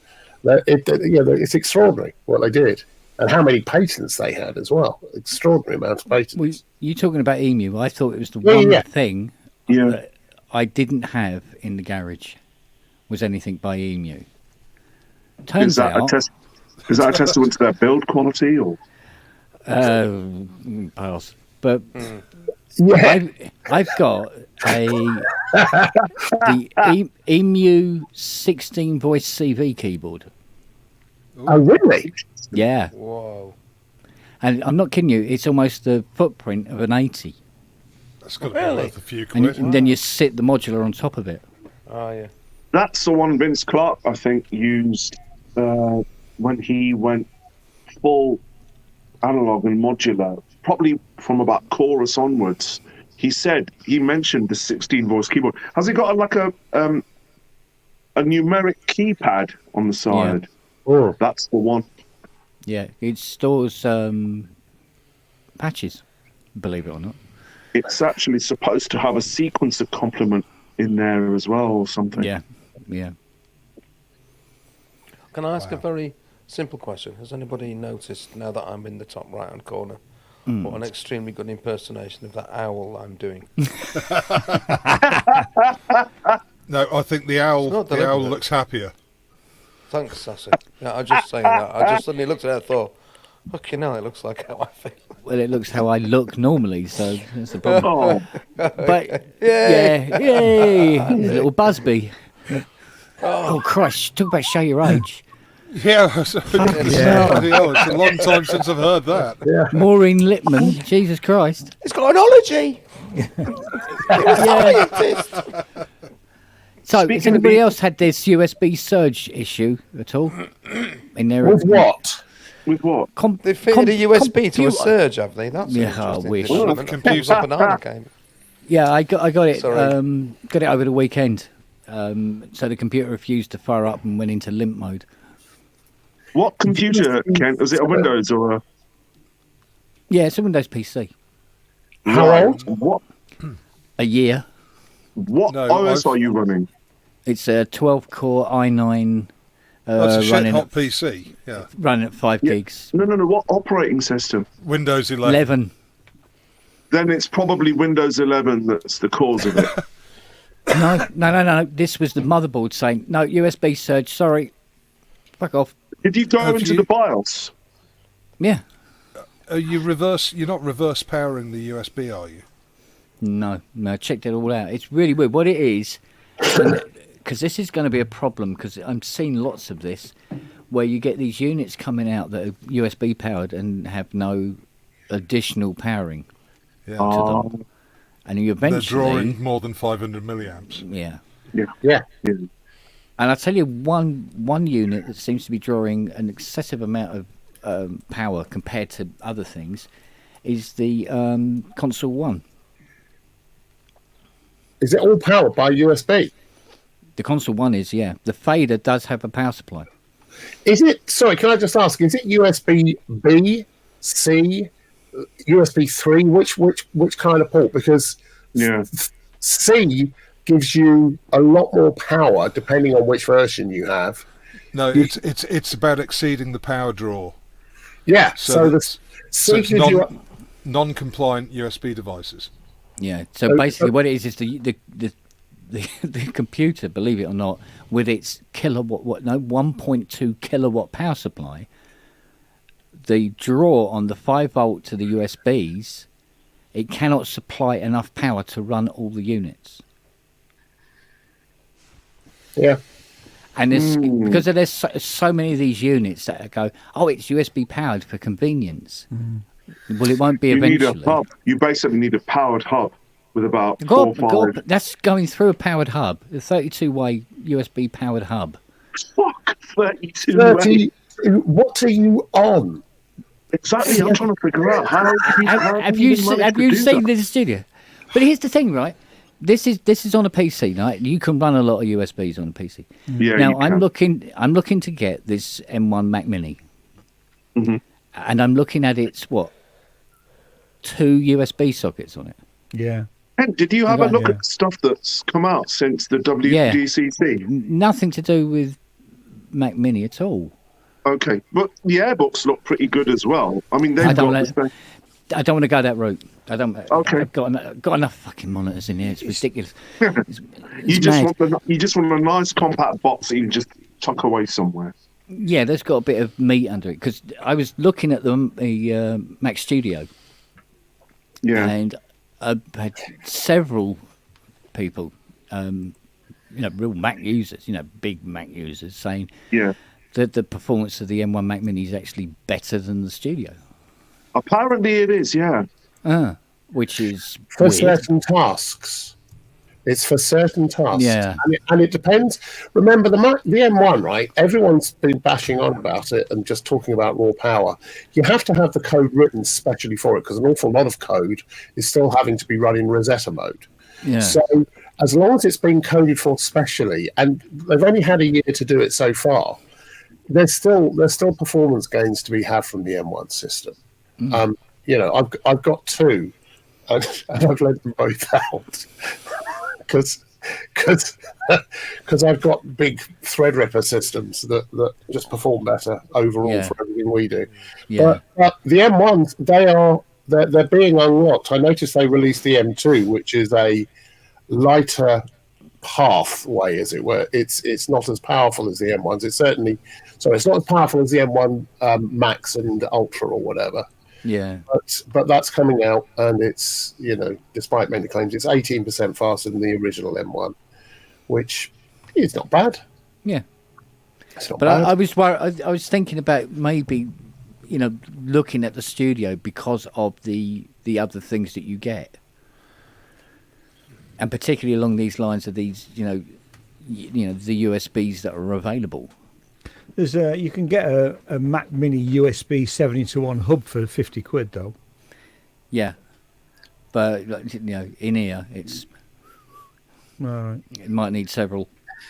Yeah. We use Ethernet a lot, Ethernet and or PC, spare PCI slots. We can, if we need more USB, we can always do that. But I tend to restrict what we have on USB. I think I have a maximum of 3 things connected at any one time by USB. By USB-C. I'm not interested in any of the others. They fail too readily. Yeah. Well, I think I'm on about. I'm off. Yeah, I was just waiting for a pause to say I'm going now. All right, buddy boy. Je suis foutu, comme on dit en français. Andy, enjoy the rest of your evening. Cheers, Sheikh. I'm going to just clamber into bed and just curl up with a good book. Hope you feel better. Are you better, Andy? Are you still a bit ropey? Oh no, I'm not. I'm getting gradually worse. I went to work yesterday and I got home and it was just absolutely dreadful. Yeah. It's weird. I've been feeling a bit. Yeah, it's me asthma. I mean, I've been done on the nebulizer machine and had a dose of misspelt prednisolone. There should be an N after that D there, and extra, but prednisolone, the steroid. But I'm off. If I've talked absolute gibberish and bollocks actually at times tonight, it's hardly any wonder. So I will apologise if I've said anything utterly stupid and ridiculous. No, not at all. Not at all. Other than hello to me, I can't think of a single thing. Andy, get well soon, mate. All right. Yeah, get well soon. I hope so. I've got another session tomorrow where I'm gonna be zapped on the machine again, and then a full review in the afternoon where they'll prod and poke and do all the usual things and tell me that there's nothing wrong, stop being an arse, or something like that. I don't know. So that's tomorrow. Well, take it easy, even if you don't feel like you need to. Yeah, that's the trick. I think that's wise. I mean, the problem is in my job we never do that, do we? No. So I'll be back in. I'll probably go into work on Thursday and just go, here I am again. But that's because we're stupid. Right. Anyway, on that cheerful note, I'm going to say I'm going to clamber into bed. I'll see Take you it easy, all. mate. All right, buddy. See you later. Take care, yourself, mate. Bye. Take care, buds. Yeah, so I'm looking at possibly a Mac Studio. Okay. I mean, I'm happy with the Mac one, the M1 Mac Mini. It's just like I say, the only issue is the number of USB-A ports. Yeah. I know. Yes, it's see, because there's things I want to be able to get to work, i.e., Widdy, take a drink, and because I bought a lot of them, and they're all configured and ready to rock and roll, but they're not working on the PC. The PC's just start going, yup. That's what it does. I find it fascinating that Microsoft, I think it's probably been talked about endlessly, it's a bit of a shame really that Microsoft have never really put more energy or effort behind trying to get things working properly for musicians, whereas Apple have just... Well, they have. The problem, I mean, I've said this plenty of times, but the problem that Microsoft have is that they do not control the hardware. Yeah. And if people are going to buy, Bluetooth, £5 Bluetooth adapters from China and expect them to work, so the Microsoft operating system actually is pretty damn robust. I mean, before Windows 10 came out, I was part of the testing group that did the alpha and beta testing on it, and I'm still amazed. I mean, I think they put loads of shitty features on it now, but when the stuff that we were testing was absolutely rock solid. We just rolled back to one of the early versions of it because of the bloatware in it, but and it's a really, if you just strip out all the shite, it's a really good OS. And in fact, just before Mac dropped the M1 chip and they were doing the Intel thing, essentially the platforms were really, really similar. I mean, really similar. Yeah. In all sorts of ways. It's just that Mac had control over the hardware. Yeah. It's the bloatware issue with Windows machines because all the manufacturers can just dump all their crap on them. And they do. Yes. I mean, I used Windows machines for decades and then moved over to Mac probably about 7 or 8 years ago. When did Windows 10 come out? About 5 years ago. 5 years ago. Yeah. That was the first. I already had an iPads, but I used to get really hacked off with just not being able to choose when I wanted to update the operating system. Yeah. And I know you had to buy the Pro version to get that choice, but you know. Because there was a couple of updates for 11. There was a big one last month, and there was one this month, and it's really settled down now. Is it? Yeah. I mean, I've still got a Windows 7 machine, but that's running legacy software really more than anything else, because the stuff that I can't, you know. But I would certainly recommend anyone using Windows, especially with music, always use the Pro versions. Yeah, right. Because you have much more control over everything.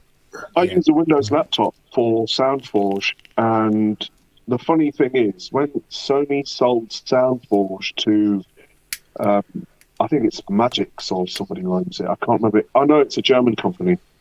I remember downloading the latest version and it wasn't working, and in the end I stayed up till 6 a.m. Going into the registry just to make tweaks, and it didn't make any difference to the rest of the machine, but it works a treat. There were no glitches, no hangs, and that's come from years and years of supporting Windows as a tech. Yes, but I wouldn't, not everybody can do that. I think with Apple, the route is that you just plug it in and you're away, and if it doesn't, you just ring them up. With Windows, it's if you're willing to roll your sleeves up a bit, you can get in there. You adjust a few things, I suppose. Well, I mean, Windows hasn't really fundamentally changed since XP, really. Under the hood, it has.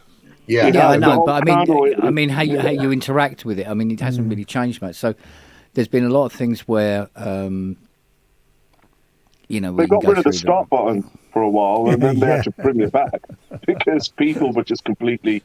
Wait a minute, why have you done that? Yeah. Well, I mean, even now, replacing the start button with the Windows logo, but just the 4 blue squares, makes it look like another app on the bar. It's only muscle memory that's able for me to find the bloody thing without too much trouble. Otherwise, it'd be sort of like, oh no, that's Opera, and I try again. No, that's Firefox. And go, oh, that's Windows Explorer. Fuck me, what's going on? I honestly don't care, Mac or PC. I really don't care. Whichever does the job best. For music, probably the Mac has it. For video, for the kind of video we're doing multitasking. We're doing 3D and video editing and rendering and whatever. The PC has it hands down. It's a multitasking tool, and they talk to each other. And the fact you can upgrade the hardware. Yeah, you can. I mean, I just tend to buy the best hardware we can each time, so we go for the best we can. They last like 3 to 5 years at full bore. 3 years full bore, 5 years still useful, and then you just keep them hanging around for a bit and give them to the newbies. But it's good. It's good stuff. I've touch wood. I've not had a really bad Windows thing for an awful long time, and we're pushing them hard. No blue screens of death. No. Have you tried DaVinci? Yeah, I have. I used DaVinci. Oh, is it good? It's very good for fun. I mean, bearing in mind it's free. You know. It's the best color tool out there. It's not the best editor. It's not brilliant for long form production. It's kludgy and clunky, and you still end up using things like After Effects. I mean, they have their own versions of everything, and lots of people do the round trip from either Avid or FCP or Premiere to it and back for color correction. But it's just, I've kind of stopped that now. I've got Boris Effects for the video side. Their whole suite is just ridiculously good, and so I just do it all within Premiere and Boris Effects now. It works really well, but it's good. But you are in the professional sector, and therefore the license costs can be amortized, or the license cost, it's the cost of business. 50, 60 quid or whatever it is a license. Yeah.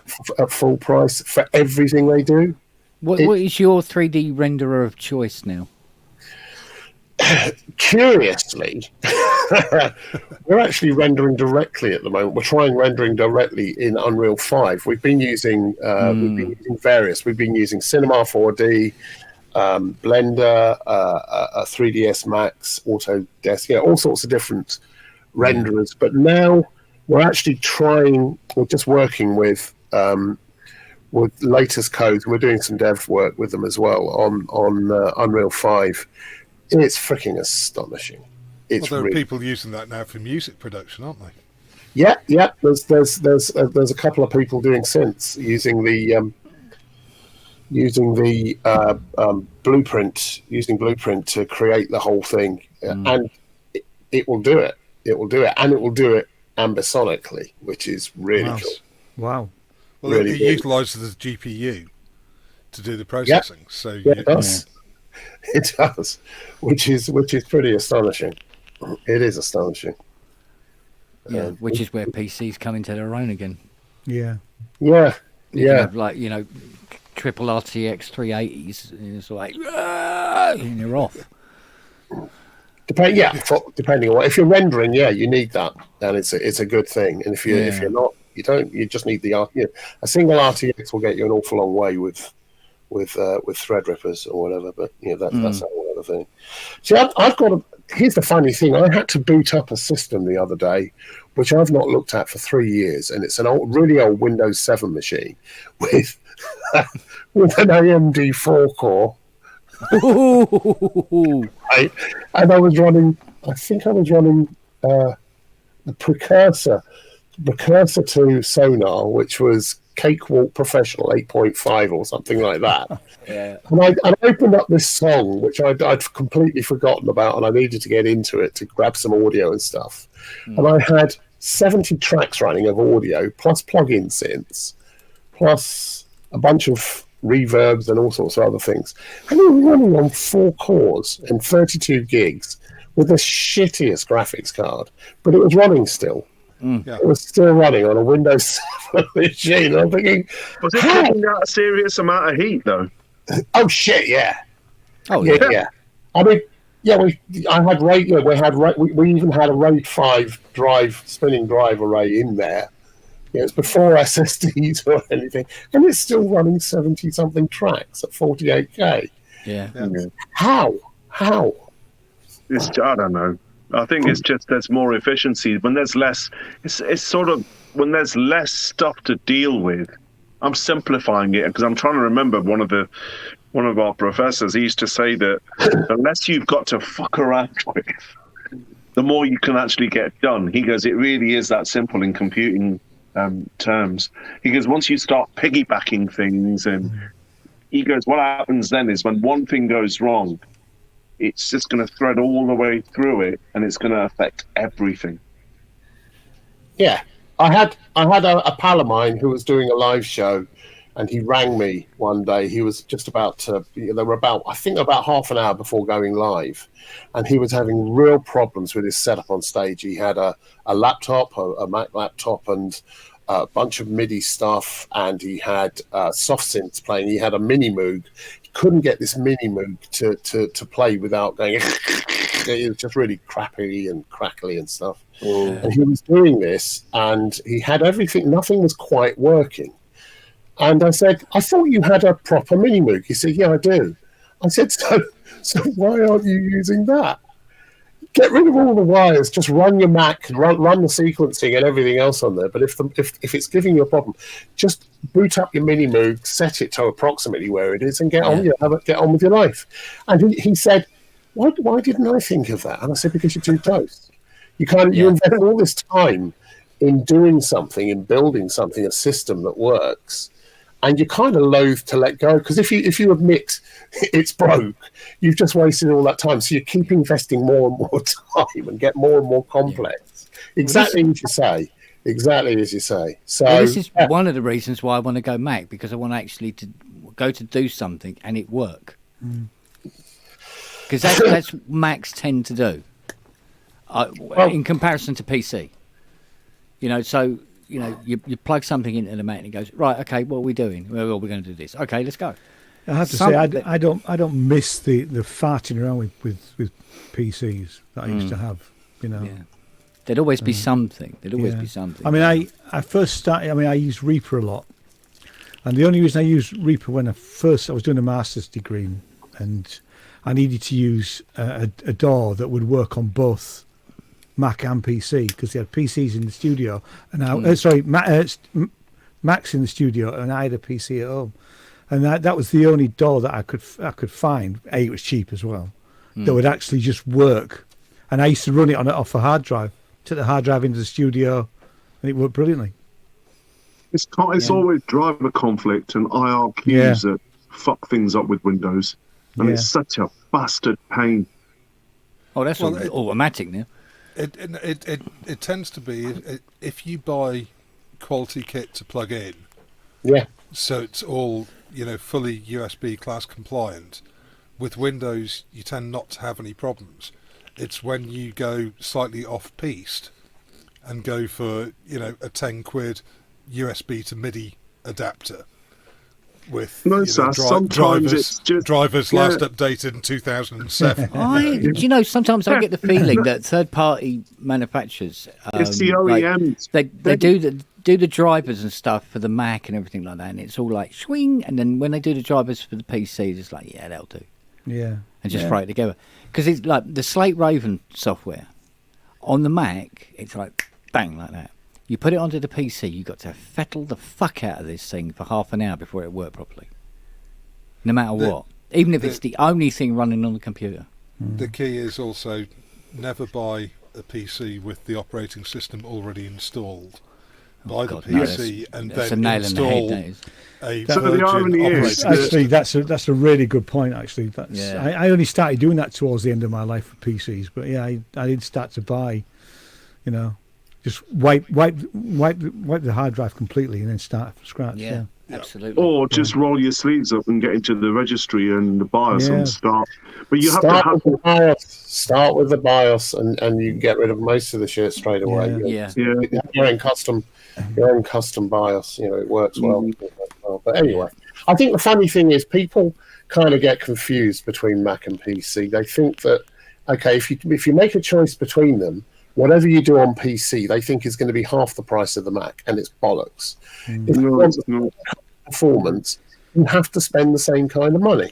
The only difference is you do have the options then. In actual fact, I rarely ever add anything new. I mean, I can do, but if I need to, I can. But you have to spend the same money. You have to spend the same money to get the same kind of result. You do. It's no cheaper. Yeah, well, this is it. Because I want to do this thing now where the studio. I don't think there isn't another setup I could do for what I want to do. So, how many tracks do you envisage using at once? Because I think what happens is everybody tends to. Oh wow, what was that? That was me accidentally hitting my keyboard.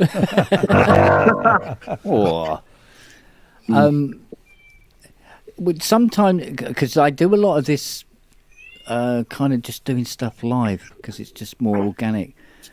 So it's not so much tracks, but it's many instruments running together. Oh, in soft. Well, in soft and the hardware ones And running hard. through as well. So let's say you've got 32 things going at once, or 16.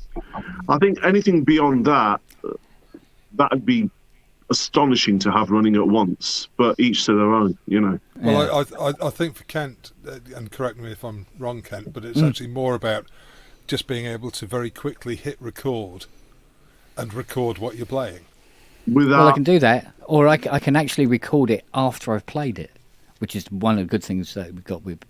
I don't know if other doors have it, but I know Cubase has a retrospective recording. You can do that in Ableton, I think. In Ableton, everything's quite flexible.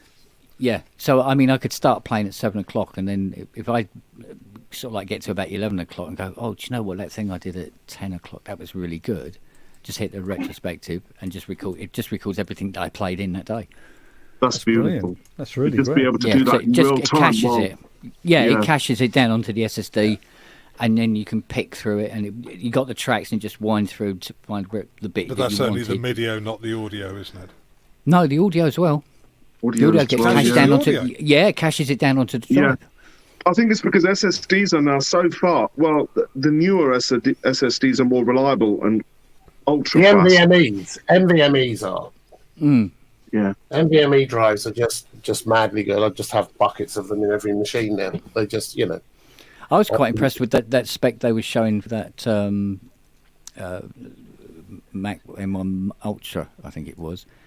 I'm saying it had a data transfer, what was it, 7.2 gig a second? That is incredible. Yeah, that's kind of what we're getting. What? That's a fuck ton of data. Well, that's literally unified RAM to unified RAM, though, isn't it? So, yeah. Essentially. Where's the bottlenecks though? Because the minis are quite cheap compared to the lappies, which everybody favours. And then obviously, if you can make it work for you, the bigger Macs are great. But the minis are quite cheap. So where's the bottleneck in that system? Not being able to upgrade the memory, not being able to easily no upgrade retina the display. hard disk. Yeah, you've got no display. You've got no. Yeah. Okay. Yeah, from what I've seen, I mean, this 2012 one I've got, I mean, I love it. I absolutely adore it. Stick with it. Stick with the. If you like that architecture and you like the footprint and the format.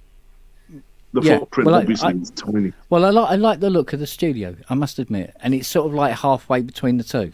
Because I don't think I need to go huge, but I think I want to do more than the mini would. Would you need to have a RAID configuration, even though the SSDs are now so big? Would you still use a RAID config, or would you have another drive? No. I'd always recommend offboard RAID. Yeah. Standalone RAID controller. Yeah. I've got a third of a petabyte of RAIDs here at the moment because we just get through it so quickly. And I used to have RAID on systems. Now I just lots of NVMe's and backups every day. Lots and lots of backups. Yeah. Direct to the RAIDs. Yes, it's harking me and back. The RAIDs have a backup as well. So the RAIDs are. I can remember when everything was spindle. Well, what hard drives, just HDD, and what you're saying about the backup needing a backup, you'd be striping, and then that'd be striping, and if something went wrong, at least you were covered. Yeah. Yeah, I remember my Windows NT RAID system. Jesus Christ! And then one of the drives goes bye. Like nothing worked. It was like right, good night. Oh Jesus! Because it's all gone now. Right. Yeah, the only trouble with the Mac Studio is it's either $2,000 or $4,000, isn't it?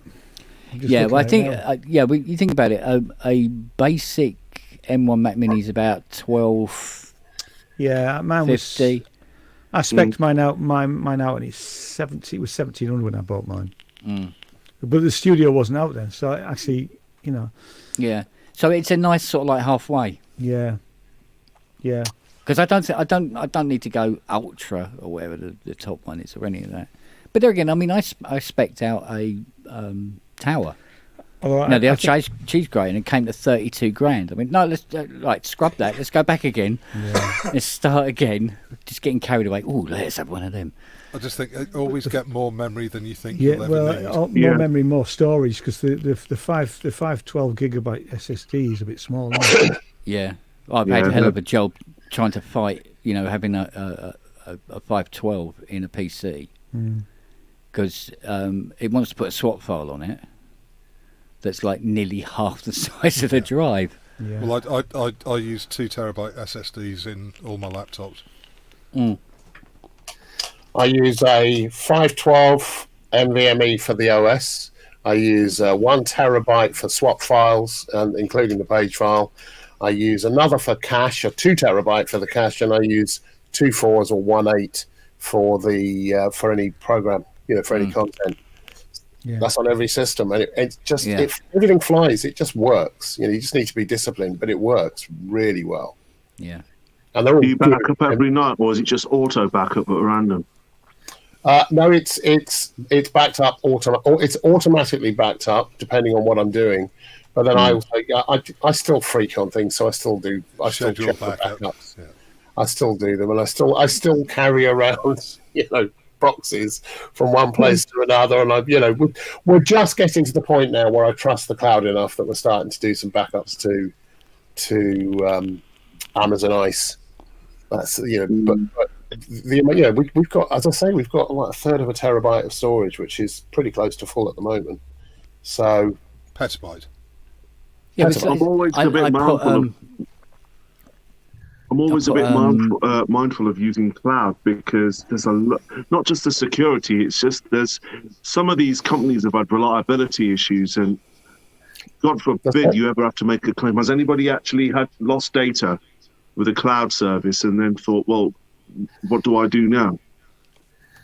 I haven't because we go with Amazon or that's so I'll see if Amazon goes tits up, the world stops. Yeah, it does.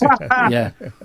And in the meantime, I do have backups of pretty much everything anyway, either locally or on raids wherever. It's storage is becoming yet again another problem, but it's so cheap.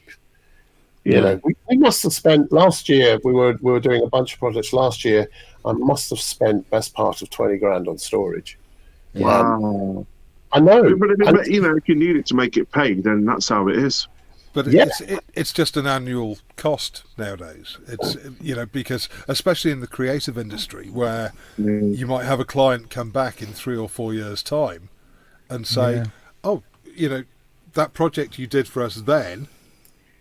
Can we pull some aspects of that, or whatever?" You never know. And the same with musicians and producers. We keep most of it live. I mean, most of the music stuff now is in archive, one way or the other. But all of the video going back to 2010 is still live. We can still get to it directly. If someone rings us up and they need something, which is one of the reasons people come and work with us, we can just bring it up and get it straight out to them. I mean, it looks like shit from 2010, but we've got it. And if the client's going to pay, who cares? Precisely. It's more about the convenience thing for them. And often I just upped my iLock to cloud, and it was like opening the front door and letting all the dogs run off. It was like, I've let my little babies just roam around, and I'll go, no, I don't know whether I should have done that or not. It felt really weird, sort of like letting them go after having them with me so long and kept. It's really weird. Which I've got an iLock key here somewhere I've been looking for the last 3 days. Buggered if I can find it. It's a pain in the ass. I must admit, I didn't mind saying goodbye to the e-licenser for Cubase. Bye-bye. I've always just used the hardware dongle. I trust it. Yeah, we see like with Cubase, I don't have to worry about it now, and I've still got it here. It's just it doesn't have to be plugged into the bloody computer, taking up another USB socket. So, Kent, Cubase is your preferred weapon of choice in Doorland. You're not that keen on Logic? No, I'm just incredibly lazy. I've been with Cubase since 98, 91, 92, whatever it was when it Wow. was. What was it, Pro And now even I 24? can- Yeah, is that the ST days? Yeah. When it used to crash all the time. Yeah, but mine didn't because it was a cracked copy, so you didn't have to put the dongle in the printer socket. I bought the fucker though. I bought it and then got a cracked copy of it for $5 so that I didn't have to use the dongle because it was the dongle that kept crashing it. Because on the Amiga you had bars and pipes and you had Music X. And on the ST you just had Cubase. I think there was something else. Was it? Oh no, you had Notator. So later on you got Notator. Yeah. I've still got all of the bits, all of the hardware for Notator. I had a Mega 4 Atari with Notator, Exporter, or not Exporter, X something or another, Unitor. There was a whole bunch of things, including the Simpy thing. It was brilliant. I made a lot of money from that system over the years. A lot. I remember those great days when you used to get when the ST Mag used to come out. With its the free goodies with a floppy stuck to the front, and then you spend 2 days just going through all the different shit that was on it. And realising you needed almost none of it. Yeah. Or there'd be one really, really decent little game on it. Silly little game you could play on it for hours. I never really got into the gaming, I have to say. I remember using Optimed on the Amiga years and years and years ago, and then years later I found out that there's all these guys making jungle and drum and bass just using Optimed. Wow, fucking hell. They, do you know what I mean? I mean, Optimed wasn't that difficult to use once you got into it, but it wasn't as easy as actually trying to play something in and then, just giving it a few goes, because Optimed was there was a lot of hex in there as well. To put, just even I must admit, I've done a bit of experimenting since, because Richard Hilton was saying to me about it. He said, look, try different doors, it'll make you do different things. Yeah. And he's right. It does. Yeah. So I got Bitwig. Yeah, I had Bitwig for a while. I couldn't really get on with it. Yeah, I was really struggling to find things on it. But because of that, it made me do things different ways. And it was quite interesting that what I sort of 10-minute composition that I did on it was very different from anything else I'd ever done. And I thought, well, he's right, So I've been clearing out the studio this last week, just clearing out loads of old shit and stuff that's been hanging around forever. And I found 2. Do any of you remember the Ensoniq Paris systems? Rings a bell. They were the Ensoniq's own sort of hard disk recording thing. It was connected to a PC or a Mac, and it had its own hardware. And I forgot that it got when EMU sort of got merged with Ensoniq, they brought out an EMU Ensoniq version of Paris 3 with MIDI. Yeah, it's an astonishing thing, and I've still got 2 of the boxes with 4 of the cards, the voice cards, so I can run 64 tracks if I want to in real time. The effects on it are astonishing. But what's amazing, and I booted it up. It's still on. Did we get to Windows XP? I think we did. Windows XP, and it sounds astonishing even now. And I remember at the time we flew around the world. We went to all these studios with Paris, and we did ABs, blind testing AB with whatever they had in there, whether it was Pro Tools or Radar or tape. Yeah. And we did 50 studios around the world, all the top studios. And we did a black box AB thing, which you just put things through the desks and through Paris, and then you work out which was which. Yeah. Everyone chose Paris for the sound. And I've been thinking, and I've got 108 inputs on this system, but I can't get it to talk to any of the drivers and any of the models. I'd love to get it back up and running, but it's just kind of, sometimes you just have to let these things go. But I wish I could get it up and running. Was it Sound Blaster that butt Ensoniq? Creative Labs bought EMU and Sonic. Arbiter. Primarily. Arbiter Group or something? Sorry? Was it part of the Arbiter Group or something? No. Creative Labs is a Singaporean company. They did all the PC sound cards, the Sound Blaster. Yeah. And then they bought them because they were paying so much to both EMU and to Ensoniq in licensing for their proprietary technology they worked out it'd be cheaper to buy them. Yeah, we got the Audigy card out of it. I think it was the AWE and the Audigy. Yeah. Yeah. And the Audigy card had some brilliant stuff on it. Isn't it just? Brilliant stuff. I think I got the gold because they had the little gold the gold sockets. Oh, it's really, really nice card. It sounds much better because it's gold. Even though silver is a better conductor. Yeah. There is a thing about sticking with a DAW though, because I tend to find out because I've used Reaper for so many years, I'm faster with it. So if I'm working with somebody, I've got a client coming and I'm doing some stuff with them, I'm crap at Logic, to be honest, because I'm so slow with it. So I only do my own projects in Logic. But anything else, because I know exactly what I'm doing with Reaper, I would use that. And it was the same with you, Ken, with the, you've been using it for so long that you learn the new bit when they bring up something new. Yeah, you just have to learn the little new bit. Yeah. Yeah. Admittedly, there was quite a lot in 12. So I heard, yeah. I did play with it a long time ago, but it's a good Cube. The latest versions of Cubase. I'm thinking we're talking about this as well recently, weren't we, Ken? I'm thinking about moving over to Nuendo just because we've got all the video stuff as well. But it's good. I use that. I still use Sonar occasionally. I occasionally use Ableton, but it's kind of. Once you learn something, all of them are so much of a muchness. It's down to find the thing that works for the way you think and make the creative path from here to what's coming out the speakers as short as possible. As short as possible. And that's the thing, though, because they are all starting to become, like you say, the same thing. Because one company will bring out something and go, oh, that's really good. We want something like that in the next edition of the software we do. Yeah, and they do that. Then somebody comes out with something. You're not suggesting developers copy from each other, are you? Oh, I think so. Isn't that illegal? It's just the efficiency, Ken, I think.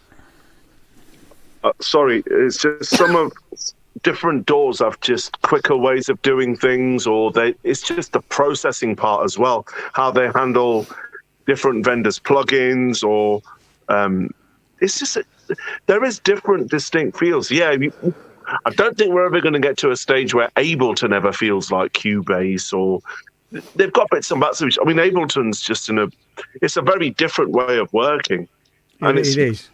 It is a very different way. I like Ableton, but I can't use it anymore because when I got it, I started using it a lot, especially for live. But I've just gone back to hardware sequencers now because it drives you to work in a particular way that's very difficult to break out of. Yeah. So I feel like I'm being steered. So I've kind of gone back now for live work. I was using laptops and I've gone back to hardware sequencing now. I just do hardware sequencing, and I'm still using. There was a brilliant piece of kit by a company called, what were they called? They made something called Federation X, which was a beat machine. It was essentially feeding the audio from your decks or whatever, and then it would strip out the MIDI it would strip out the MIDI clock from you. It would calculate MIDI clock based on the incoming audio signal, and then you could apply a load of effects to it that would all be in time. But the really neat thing was it also output MIDI with songs, MIDI song clock, start, stop, all that kind of stuff. Yeah. So for me, when we're doing live now, I still use the Federation X, and I get the drummer, his feed goes straight into the beatbox, into this Federation X, and then the MIDI clock from that drives all the other sequencing on stage. So guess what? As he speeds up and slows down, it does with it. Yeah, it goes with him. It's freaking brilliant. It means you get that really organic feel whilst you're playing live. Brilliant. Love it. How much are these? I don't know. I think they stopped making them. I've got one of the last ones, but they're brilliant. They're absolutely flipping brilliant. If you want to borrow it, I'll send it over. Well, not so much that. It's just it would something like that, and what that's doing would.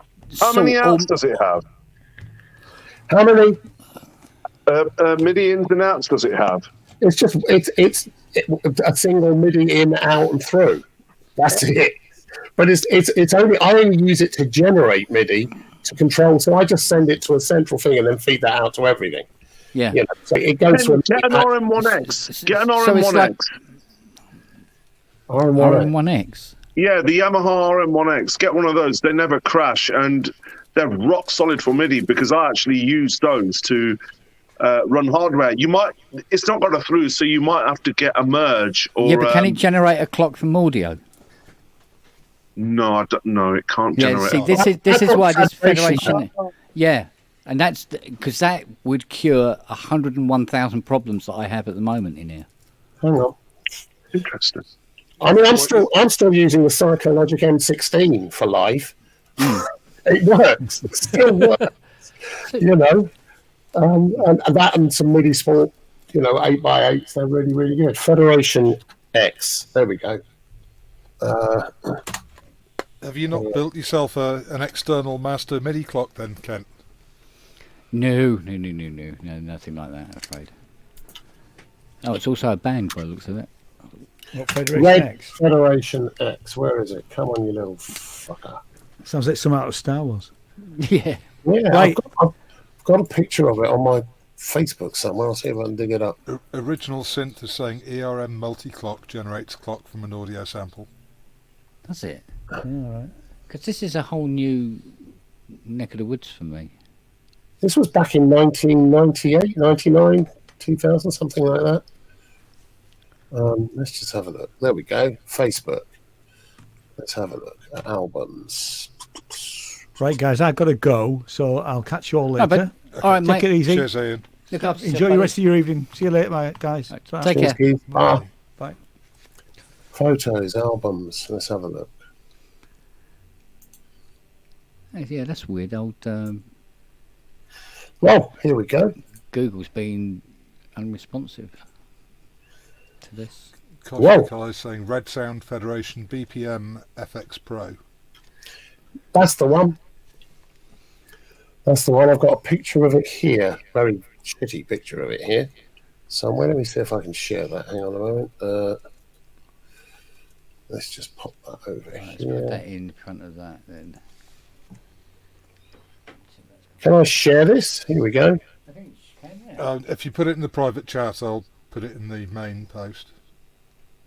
Okay, hang on. Let's go back. And well, down. Oh, here we go. BPM FX Pro.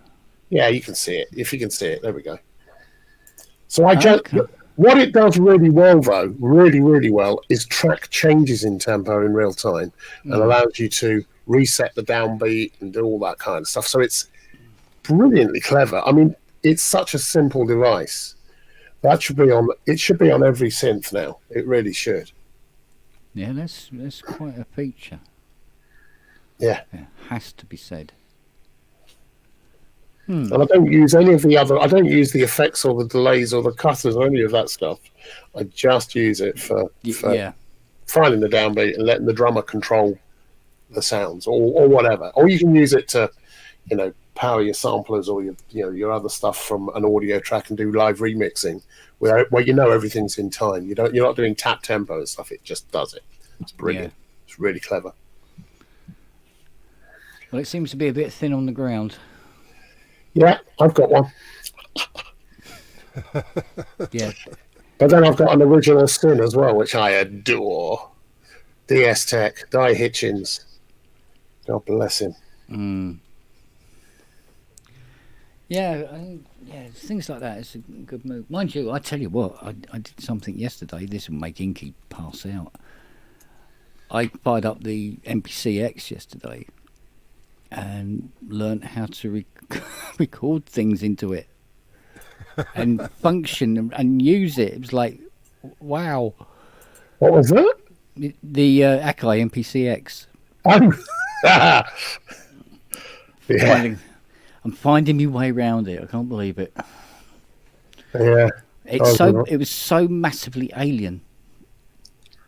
Yeah. But, God, I'm so set in my ways. It's ridiculous. I've got to get I remember doing stuff with the first MPC 60s and ASQ 10s in the country for a live tour with. Yeah. I think I mentioned this, Maxi Priest and Co. And it was they were still writing code whilst we're programming for these live shows. But it worked. They worked amazingly well. They were the thing about the MPCs is they've always been really rock solid, and the swing on them is just. Yeah, I've never used one. I just find the interface just scrambles my brain. Did you ever try that, or even seen it? There was a Casio 4-track digital sequencer. And it had the same hack that we used to have to do with the EDP Spider sequencer, which was you program in, with the Spider, you'd play something in, and then it would play it back and then stop. So the only way you could get it to loop was to put sellotape round the unit a couple of times, to the start button down, so it would loop it. And we had this Casio one, and it was a digital version of that. And you literally had to just hold the play button down, and you'd be playing something else over here, but you couldn't take your finger off the play button, otherwise it would stop. I use 3 of these now for live sequencing. The XL7s and the again, it's EMU. I know I keep banging on about them, but they just work, Yeah.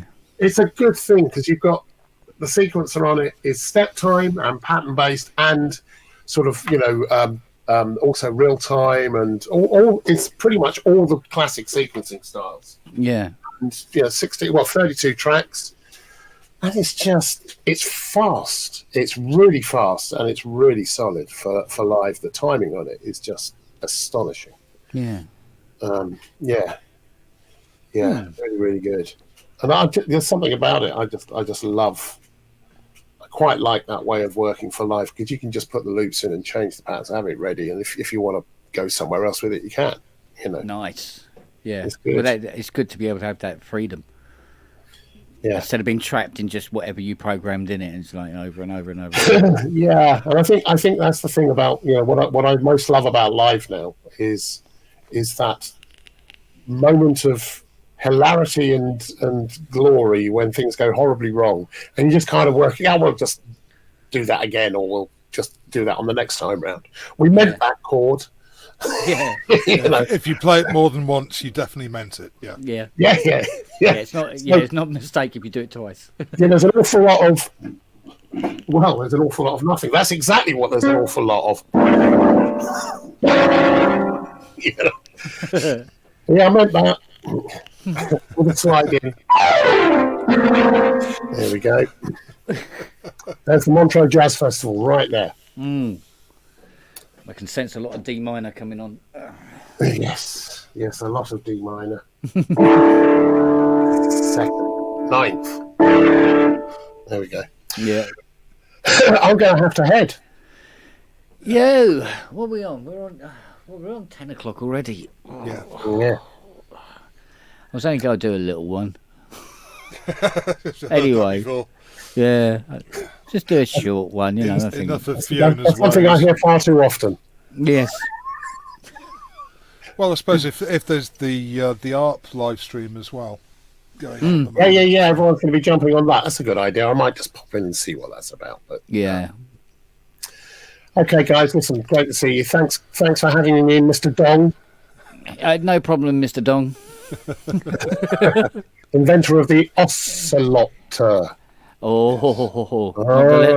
the lesser spotted stoat. The ocelotter. That was for you. That was especially for you. Especially for you. Oh, God. It's all pretty. Right. All right. We'll probably do another one on Thursday. At the usual time, usual place. Blah blah blah blah blah. I'll probably try and catch on. Before we go, Prometheus has said, please ask Andrew what the differences are between the ESI 2000 and the 4000. Marketing. A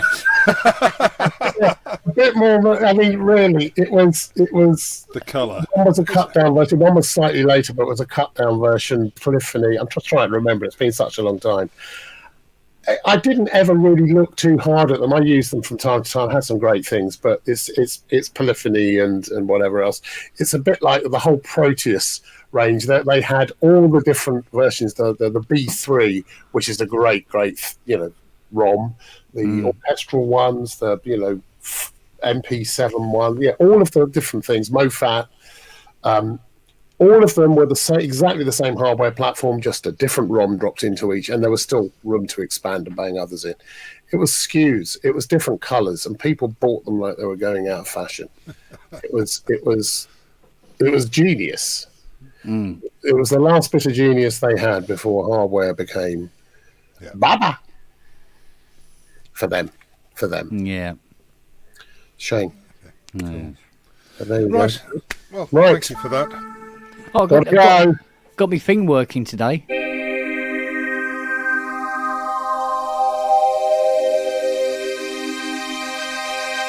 Very nice. Got me original stone phaser to work. That's lovely. It's lush, lad. Lush. Lush, lad. Lush. Aye.